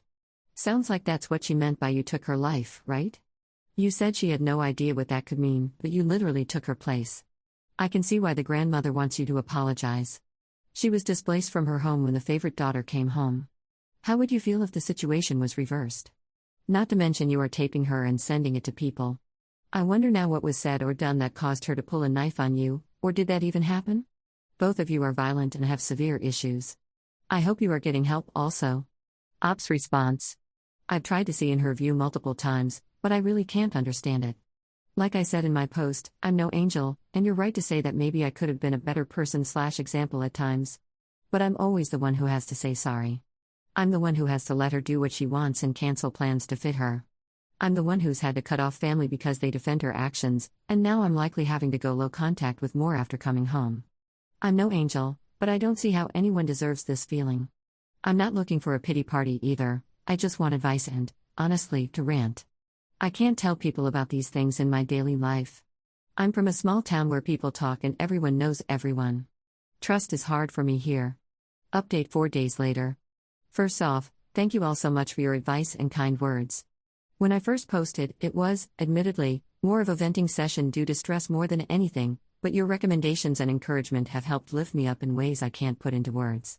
That being said, I feel it would be wrong not to update you all on my current situation, should anything happen in the future. And sadly, at this time, I do need more advice. This week, as I moved in, I spoke to my mother, who agreed, though I would have gone through with it anyway, it would be best to go low contact with my grandmother and her siblings who agree with her. My dad doesn't like it, but says he understands and won't say a word about my whereabouts to my grandmother until after the fact. However, we have an entirely new storm about to brew. My dad's brother's wife, my aunt, wants to do a big family picture, as we haven't had one since 2017, when things with my sister reached its peak. Everyone involved in this picture keeps bugging me about it, sending me outfit ideas, texting me times and locations, asking me to plan poses for them. I was, and still technically am, a contract model, which somehow makes me an expert in all things photography, despite me never holding a pro camera in my life. I honestly don't know how to say I can't be in a family picture if my sister is there, and knowing them, if I ask them to choose between us, I know it will end with them trying to make me compromise and be as far away as possible or make it quick and easy, we wouldn't even have to talk. If you were me, what would you say? Because I really don't know if I'm ready to be in the same room as her yet, if ever. /relevant comments. Commenter. Potentially even go so far as to say yes, then, when the day comes, the night before, oh no. I ate some bad clams and I also have COVID and can't make it, what a bummer, I'm so disappointed, it really sucks, such a shame, oh well, go on without me, it'll be fine. Oh, and for them asking for advice on poses, just tell them straight up, I'm a model, not a photographer. I just do what the photo camera guy tells me, he's the one who figures out the logistics. I'm just the pretty face. Commenter 2. I'm wondering how she would respond if you unblocked her long enough to let her know that the family really wants you there, and you really don't want her there. No, tell her to sit this one out. She hates you, and so it makes no sense to me that she would want to be in the same room as you. Also, has anyone pointed out to her that her life would really be ruined if she truly hurt you? She's spent all this energy trying to get you to go away. Maybe you should turn that on her, but with just words, no violence please? Just a thought. Op's response. I'm not really much of a physical fighter. Aside from the Christmas incident, and maybe a few hair pulls in self-defense, I'm more of a verbal type gal. I don't think I could ever do that. I'm too worried she'll explode on me. Additional info from Op. Decision made, I will suddenly have a false positive COVID test this November. Thank you. Also might steal that cardboard cutout idea if they give me too much crap before I put them in timeout as suggested by another user. Second update 2 weeks later.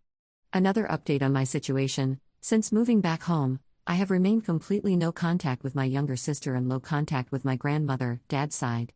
It's been great. I have 3 job interviews scheduled, made a small amount of money taking up babysitting jobs for relatives and friends.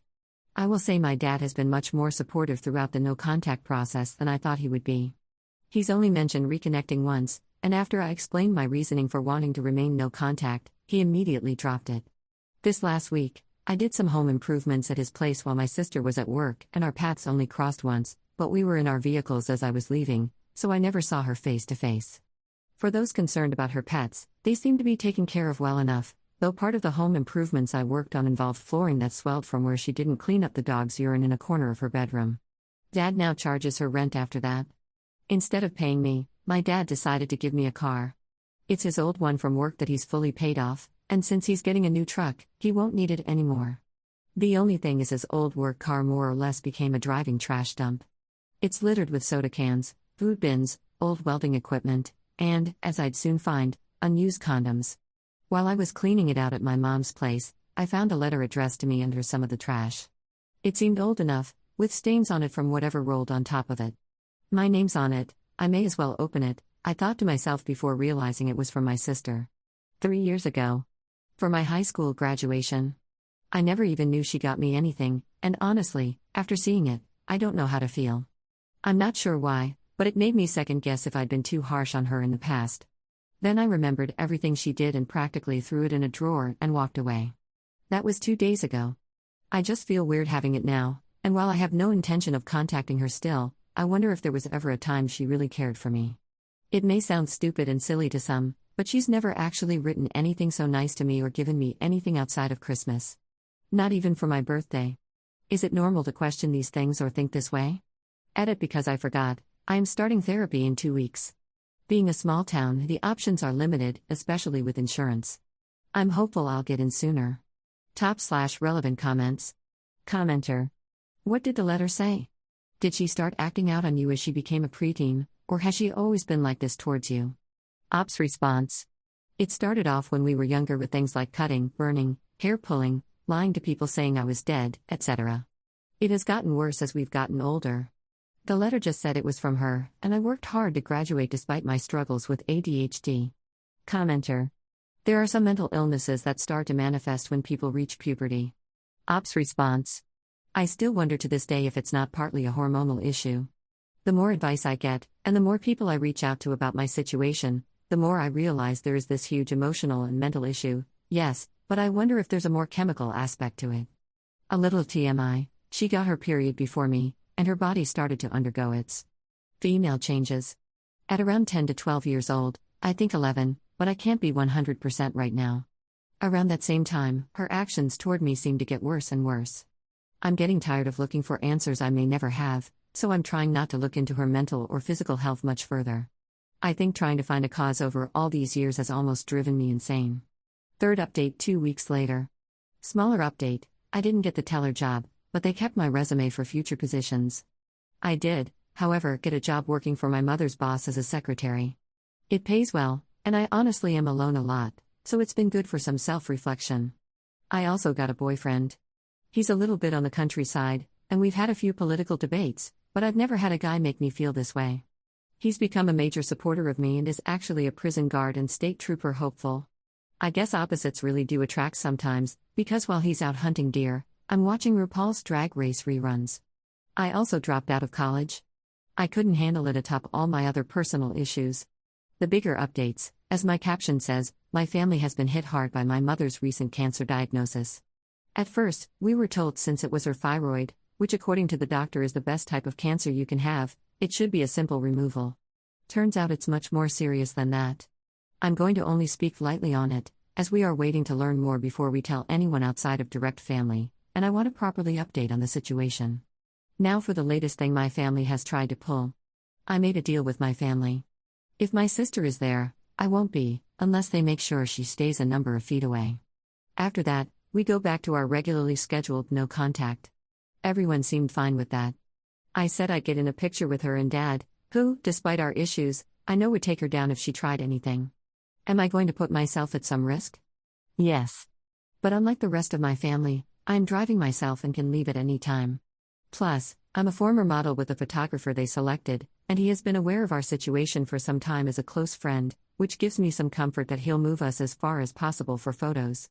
Why did I agree? Because my grandmother, Dad's side, is in bad health. I think that's why she has pushed for us to make up so badly, which is no excuse in my eyes, but gives me some clarity. It may be our last chance at a big family photo. I don't want to deny my cousins of this. They have always loved and supported me. I feel security in knowing how many people are on my side and will be vigilant when it comes to her behavior. Editor's note, Op posted a picture of a text conversation here, but it has since been removed. The message above, however, is between me and my dad after my aunt texted in the group chat a paper detailing what shots she really wants. One is me and my sister. Together. On a bridge. Alone. I sent the above message to my dad basically saying absolutely the F not, and I haven't heard back since. Now that blanket of security I felt feels like it's slowly tearing away after reading that and his lack of response. There's still time to back out, but now it would just cause even more BS, and I'm honestly lost as to what to do. Fourth update 1 month later. Hey guys. I have decided to start tagging as personal write-in since I've finally come to terms I can't control these things, and no longer need to question if I am at fault for me and my sister's situation. So, my sister has started once again with her hatred towards me at the family holiday. I made the recent decision I would be civil so we can have Christmas all together for the sake of Mom. She was recently diagnosed with thyroid cancer since my coming home. Strange as it may sound, the doctors say it's the best cancer to have. Still, she's scared to death going through something I could never understand, and made the promise that she'd keep my sister as far away as humanly possible. Unlike other family members, she didn't really even push me, just suggested it. I hesitated, but knowing how many events my mother has gone without all of her children and all of the stress she's gone through lately, I just agreed. I'm already starting to regret my decision. I don't feel scared I'll be physically harmed because if she tries anything, I now have a 6 feet 1 inch prison guard / self-declared gym nut, my boyfriend, to keep her away. He's one of the few people who I've told everything to. And because he says he loves me, I guess my sister hates him. She messaged Mom on Facebook a few weeks prior that if he came to our family gifts with us, then she'd not show. That if I was at the gingerbread night, she was going to leave. She never even came to gingerbread night yesterday, and after Mom posted Facebook images of the event, my sister went crazy online. posting how she's the stranger and black sheep of our family, cursing out my mother in comment sections, and even not coming to our extended family Christmas breakfast today because of it. My boyfriend offered to just see me later Christmas morning, and I told him it would be different if it wasn't because she hates me.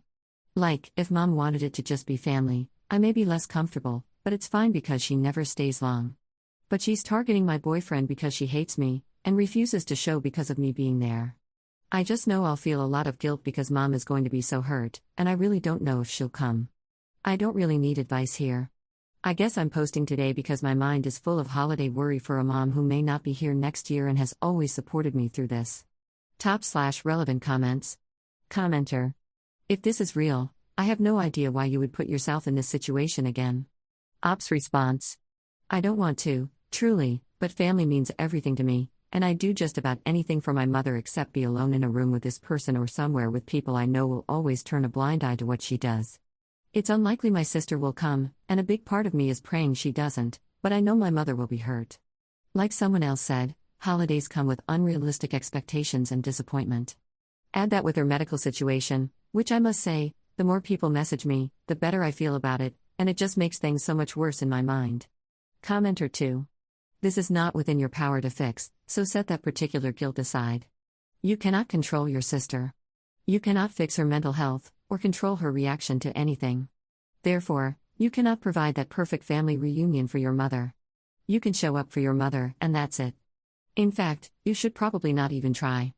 You are thinking that you should make the big sacrifice, swallow your pride, and be with your sister for a sweet bit of theater, but that nice Kodak moment would depend on your sister's desire for the same thing.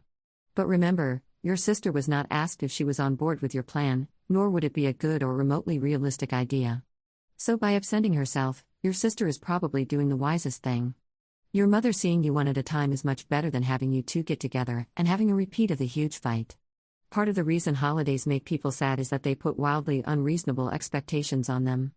Rolling up and expecting your sister to take that as a cue to fix whatever mental illness she hasn't ever been able to fix before is one of those expectations. So just be there for your mom, and give sister space for her time, as long as she isn't getting abusive with her. Worry about your own behavior, and let sister deal with herself. Ops response. So you think my mother thinks if my sister comes she'll magically get better? I understand where you're coming from with everything you've written, I'm not disagreeing, I guess I just never thought about her holding on to that hope particularly. Commenter 3. I agree, your mom probably thinks if you all are together, things would go back to being okay. But in reality, your sister's mental health and vendetta against you are much stronger than your mother wishing y'all could get along. It's just not possible, and she probably knows that, but holds on to hope. Just drop the rope at this point and stop taking on your mother's guilt for her family not being able to get along. This is not your fault, and nothing you could do would change your sister's behavior. The most important thing right now is to show up for your mom and be there for her. Best of luck going forward. Commenter 4. 2 things. As a thyroid cancer survivor, it's the best to have, cause it's easy to fix. You can survive without a thyroid and take meds. Second, screw your sister. 5th update 1 week later. Hey guys. Please no donations. I'm not asking for money of any kind, and I did find a job, so I'm no longer struggling as much financially. I do appreciate the willingness to give, but I cannot accept. If you would like, I'm sure there are plenty of charities that are willing to accept such, and I'll gladly give suggestions if asked, but again, I will not accept. Happy 2024. It's officially been a few days over a year since I've spoken to my sister. I've learned a lot in this time, and the holidays went smoothly enough. I basically avoided her like the plague, and we were only in the same room for a short time period, surrounded by people I know wouldn't stand for her behavior. In a shocking turn of events, I got offered a modeling job earlier this week. It's runway modeling, and I'll definitely have to start hitting the gym for it, but my boyfriend thinks it could help me with stressors in life, and my therapist even thinks it's a wonderful idea. Any tips? I haven't been to the gym in almost 4 months, and even then I just ran a treadmill. I don't bring this up to brag or be one of those attention-seeking I'm a model oh my god love me types I see online. I was friends with one of those. They do exist, and they are not good to be around. I bring this development up as an example of my progress mentally. My sister found out about this opportunity, more specifically, she found out it was in NYC, and of course she complained to my dad about how it's not fair I get to do these things, I'm the world's favorite, I don't deserve this, etc. In the past, I've always let her comments bother a small part of me. Maybe they didn't choose me to win XYZ prize because they liked my work, maybe I was second call for ABC project, maybe I did get lucky when I won LM Op scholarship. I know this all makes me sound like a big baby to a few of you. I know some of you will say I'm exaggerating, and my thought process in the past has been way out there, and I'm here to say you're right in a lot of ways. I was being hard on myself, hard on my accomplishments, and letting the words of someone else impact my life. But until I decided to let that person go, and I reached my own boiling point, I didn't take as much pride in these things. I made excuses for how they came to be instead of how I built myself to these things. And that part is a fault of my own. For the first time probably ever, I actually laughed when my sister tried to bring me down, and I feel like my confidence is growing. My therapist says this is a sign I'm actually healing and not letting her take over. I'm happy to say I finally feel like I'm making progress a year later. Top/relevant comments. Commenter. It's so super unfair that sister didn't get a job she didn't apply to and isn't qualified for. How dare you apply for jobs and achieve things? You should call that job up first thing tomorrow and tell them to offer it to your sister instead, or you're a big stinky meanie. Joking. Commenter 2. Congratulations on a wonderful opportunity. I'm a gym goer, and I'd make sure that you start off with small weights, and when you are ready, go up a bit more. Eat high protein, fiber, and healthy foods, treat yourself to a once-a-week cheat day, don't let your sister bring rain to your parade. Good luck with this wonderful opportunity. Story 8. My disabled sister-in-law is furious with me because I helped take my niece to events she couldn't go to, and said that her daughter needs to learn that she can't have everything in the world, that she was born into her family, not mine, and that I need to back off. Posted by you/helpfulashant. I have a niece, Gigi, 10F, who is the daughter of my brother Chris and his wife Anna. Anna became disabled when Gigi was 4, it was triggered by an infection and ever since, she has been mostly using a wheelchair. Obviously, this has been hard on their family. Anna was the center of their home, even though she had a demanding job. She had to quit her job, which is tough on their finances, and she is no longer able to be as involved with Gigi's school and extracurricular activities due to her fatigue and accessibility issues. I help as much as I can, school pickup and driving her to dance practice, going to school events if Chris can't make it, such as chaperoning field trips. My husband and I even took Gigi to Disneyland with us over the summer. I only do what I'm asked to do and within the boundaries of what I have time to do, as I have my own child, just whatever I can do to make things easier for their family and for Gigi, so she doesn't miss out. Gigi's school is organizing a Christmas market. She and her friends volunteered to do a booth, which basically means the parents, lol. She asked me to be part of it because Chris is really busy with work around the holiday period. I confirmed with Chris that this was the case, and he was really enthusiastic about me doing it because it involves crafts, which he doesn't have time for. He is helping construct the physical booth, though. So I got my daughter involved, and Gigi and her friends came over to my house to make stuff for the booth all together. We are even making costumes. I thought I was doing a good thing, and Gigi seemed so excited. But on Friday, Anna called me and chewed me out. Apparently, she was never okay with me being involved with the booth. She said Chris building it was enough, and I should have just stayed out of it. I said that Gigi asked me because they needed adults to help out on the day, but Anna said she was sick of me taking over all the mom stuff and that Gigi needed to learn that if her parents couldn't make it, that's just the way it is. She can't just replace Anna with me. I told her that that seems unfair to Gigi, to not be able to do things just because one of her parents isn't able to be there. There have been times I've taken Gigi to birthday parties that need supervision at places like trampoline parks, or taken her to dance competitions where she just didn't want to be the only one there without a female adult to help her change or do her hair and makeup. If I hadn't done those things, Gigi probably would have missed out. Anna said, well, that was Gigi's reality and she can't just ignore the fact that Anna is her mother and this is the family that she was born into, not mine. I ended up telling Anna that I never meant to disrespect her, but that I made a commitment to Gigi and to the other parents, so I'm going to do the booth. But after that, if she and Chris want me to step back, then I will. Honestly, I'm really upset about the whole thing.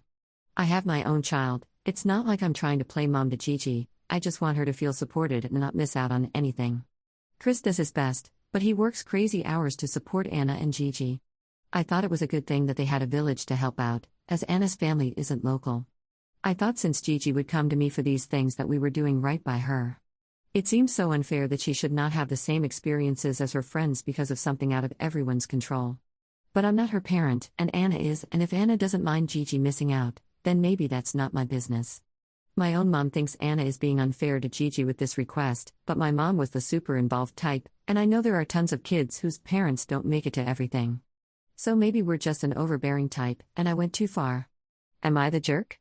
Top/relevant comments. Commenter. I can't see anywhere on your post if you, Chris, or Gigi asked Anna if it's okay, what she thinks, etc. You all are acting like she doesn't exist, and her opinion doesn't matter. I spared Gigi because she is 10, but both you and Chris are jerks by rubbing salt on Anna's wounds, who is already feeling she is useless. Ops response. Chris says he did. I'm not privy to the conversations Chris has with Anna, or even that Gigi has with Anna. Chris told me he has run everything past Anna. When Chris needs a favor, it's him who calls me. I just assume he has spoken to Anna. Downvoted commenter 2. But why are you so comfortable talking to Chris only? Don't you think Anna deserves the respect of being included in these discussions, not just being someone Chris runs these matters past after your initial discussion with him? It sounds to me like you've made very little effort to include Anna, despite the fact that Gigi is her daughter as well as Chris's. You are heavily involved in their daughter's life. Both of them should be part of every discussion. How would you feel in her shoes? If you suffered a life-changing accident and your sister-in-law only talked to your husband about stuff concerning your child, would you be happy as the parent things just get run past? Ops response. Because Chris is my brother, he's my primary point of contact for his family. It's not about not respecting Anna. I've always mainly communicated with Chris, even in the 5 years they were together before even having Gigi. I have a husband. I'm not part of every conversation he has with his family, and he's not part of every conversation I have with mine. We relay the important information to each other. Is this not normal? We're not on three-way calls with each other's siblings. If I call my mom and organize to do something, we organize it, and I let my husband know. That's the same across our whole family. We don't consider it disrespectful to communicate with one half of a married couple, we just assume they are having discussions when they need to about decisions. Commenter 3. Info, do you like Anna? I find it confusing, because on one hand you are very generous to help out with Gigi, and on the other hand you don't seem to have any empathy for Anna at all. You're talking a lot about all that Gigi might be missing out, but so is Anna. Have you ever checked in with her, trying to see how she can be involved? Ops response. I have an endless amount of sympathy for what Anna's been through. I wouldn't wish it on anyone, and I imagine it's a daily challenge. On a personal level, I wouldn't say I like or dislike Anna. She loves Chris, and if you love someone I love and you're good to them, to me you're golden. Would I choose to hang out with her solo on a random afternoon? No.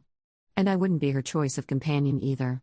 But I would never purposely damage her relationship with her child or do anything to intentionally hurt her feelings. We are just not close on a personal level, but I have the utmost respect for the fact that she's Gigi's mom and my brother's wife. I've always left communicating with her to Chris, because that just seemed natural. I was not looking for ways to exclude her. It's just that for me, when you talk to one half of a married couple, you're kind of assuming they're a team in terms of permissions. Commenter 4. You're not the jerk. Hopefully Anna will cool off and be able to see it from your point of view. I think you've got to approach this generously, and see it as a part of being disabled. It's not about you, it's her grief at the life she could have had and expected to, before this life-destroying infection. Now she feels like she can't be a good mother to her daughter, and she feels like you're outdoing her with her own kid. It's not about you, it's about Anna's powerlessness and grief. It's about the illness and the disability. Let it cool off, and then see if you can approach it from a place of support and understanding. Op adds an edit to her post. Because I see this coming up a lot, the reason the craft session was at my house is because one of the other girls was supposed to host it, but the house is small for all the girls to be taking over the whole living room. The mom also has another child and was worried about supervising all the kids the whole day. She messaged me privately and asked if I had the space and time to host, and I did. Anna and Chris's place doesn't really have the space in the common area to accommodate the craft making, and I know how stressed Chris is by play dates and probably wouldn't have wanted it at their house. I thought I was helping out that mom by saying yes. I say yes to most things, not because I'm trying to push anyone out or take over, but I guess being a stay-at-home mom to one kid, I feel like it's only fair I should take on a bit of extra kid stuff for other parents where I can. Op adds a second edit to her post. For anyone asking about Anna being driven to things, driving Anna would mean I would need Chris's car, which he needs for work because he needs to haul stuff around. We can't swap cars because mine can't be used for that stuff. So for me to drive Anna in Chris's car, Chris needs to also not be busy, in which case he wouldn't need help. Chris does drive Anna to dance recitals and sports activities when he is available. Update 10 days later. Hi. A lot of people asked for an update, and so many people were really kind and helpful, so I thought I would provide one. Chris and Anna came over the weekend to discuss everything. Just for any avoidance of doubt, Chris always made Anna aware of what I was doing with Gigi, and Anna has confirmed this when we met. A lot of people thought maybe Chris was not relaying the information to her, but that is not the case. Obviously, the first topic was what prompted Anna to contact me. It turns out there's a myriad of things that led to it. First, a few weeks ago, she read Gigi's journal while using her tablet and was hurt by what she read. I'm not going to be sharing what Gigi said out of respect for her privacy, but it's what you'd imagine a kid in her situation would say, just obviously sucks for a parent to read. Anna says she's been continuing to check Gigi's journal as a way to connect with her because since the school year, Gigi has been busy with schoolwork and extracurriculars and is not home/engaging a lot when she is. She knows this is wrong and has stopped doing it now, but she and Chris agreed they're going to make sure Gigi's school counselor is aware she might be struggling a bit more than she lets on. Second, Anna recently connected with a woman through an online community who said she doesn't let her kids participate in anything that's not completely accessible for her. Anna says she has tried to soft launch this concept with Chris, but Chris said he never understood the full scope of what she was suggesting, and Anna felt like he wasn't taking her seriously, which is why she decided to go straight to the source, aka me. The third part of this is that Anna has been wanting to move closer to her family. Chris has shut this down, as they can't afford to move. It'll be tougher for him to find work there, the education is not as good statistically, Gigi is comfortable here, and Anna's home county, let's just say, doesn't offer a very diverse cultural or political experience. It's also very rural. Chris also cited the lack of support system there, because while Anna has family, they all have large families of their own and are not financially stable, and he worries about relying on them. This reasoning especially hurt Anna's feelings, which is what caused her to lash out at me, whom she saw as the main reason Chris didn't want to move, although that's not the case. From the discussion, it seems Anna and Chris are really at an impasse about the move, and Anna said she has considered moving on her own. Anna went on to say that I'm not who she'd have picked for a female role model for her daughter, to which I said I'm not trying to be one. I'm just trying to make sure Gigi doesn't miss out on important childhood experiences, but I reiterated that I'm not going to force my help on them if it's not a 2-yes situation, because I wouldn't want any of my in-laws to do that. Chris and Anna strongly disagree on this issue, and it was just evolving into an argument that I think they should have in private. So until they settle that, I've decided to help with driving only, no extra activities. And I'm also going to try and help with non-Gigi stuff so that it might free Chris up a little to do more things. I'm going to take over grocery shopping, and hopefully talk Chris into at least letting me out some money towards the cost, and I've asked an accountant friend to get in contact with Chris. She can maybe do an audit of their finances and see where they can move things around to lighten the load. Maybe not, but it's worth a shot. My husband and I are thinking of getting Chris a gas card for Christmas to help with expenses. If anyone has ideas how to help without being overbearing, I'm open to suggestions. So, for now, I think it's best that I do step back on extra activities with Gigi. I'm not here to cause issues in anyone's marriage, and I do think of parenting as a 2-yes, 1-no thing for the most part. Fundamentally, I think a lot of you were right. This has ended up being more about Chris and Anna's marriage than anything to do with me. There's more going on there that I won't share because it's not really relevant and private between them, but they need to work it out, and I'm definitely not going to insert myself by going off Chris's preferences when I know one parent isn't okay with it. This is a very complex situation, and I really just want the best for everyone, contrary to some people's belief, so I'm just going to focus on the ways I can make an impact. I feel bad that Gigi might be hurt that I'm less active in the new year, but I'm also hopeful that Chris and Anna will use the Christmas break to really talk and figure out a path forward. If I've missed anything, please let me know, but otherwise, thank you to everyone who commented and especially to disabled parents who shared their perspective with me. Top/relevant comments. Commenter. This is a hard read for me. My mother is disabled, and it has changed what she can do, and what we can do as a family. But she would never put limits on me. I am an adult with my own just grown-up kids now, or prevent me from having experiences just because she can't do things. I understand Anna is sad and limited, and the world is not set up well for disabled people, and it's awful. I feel for her. But to limit your own child's life deliberately is so wrong. I applaud you for allowing Gigi to have other experiences, and honestly, it's normal for aunts and grandmas to do things with their family members when mothers can't. Let's face it, not everyone has the time, nor inclination, to be glitter crafting with a bunch of preteens. Ops response. I agree. It's not a choice I would make.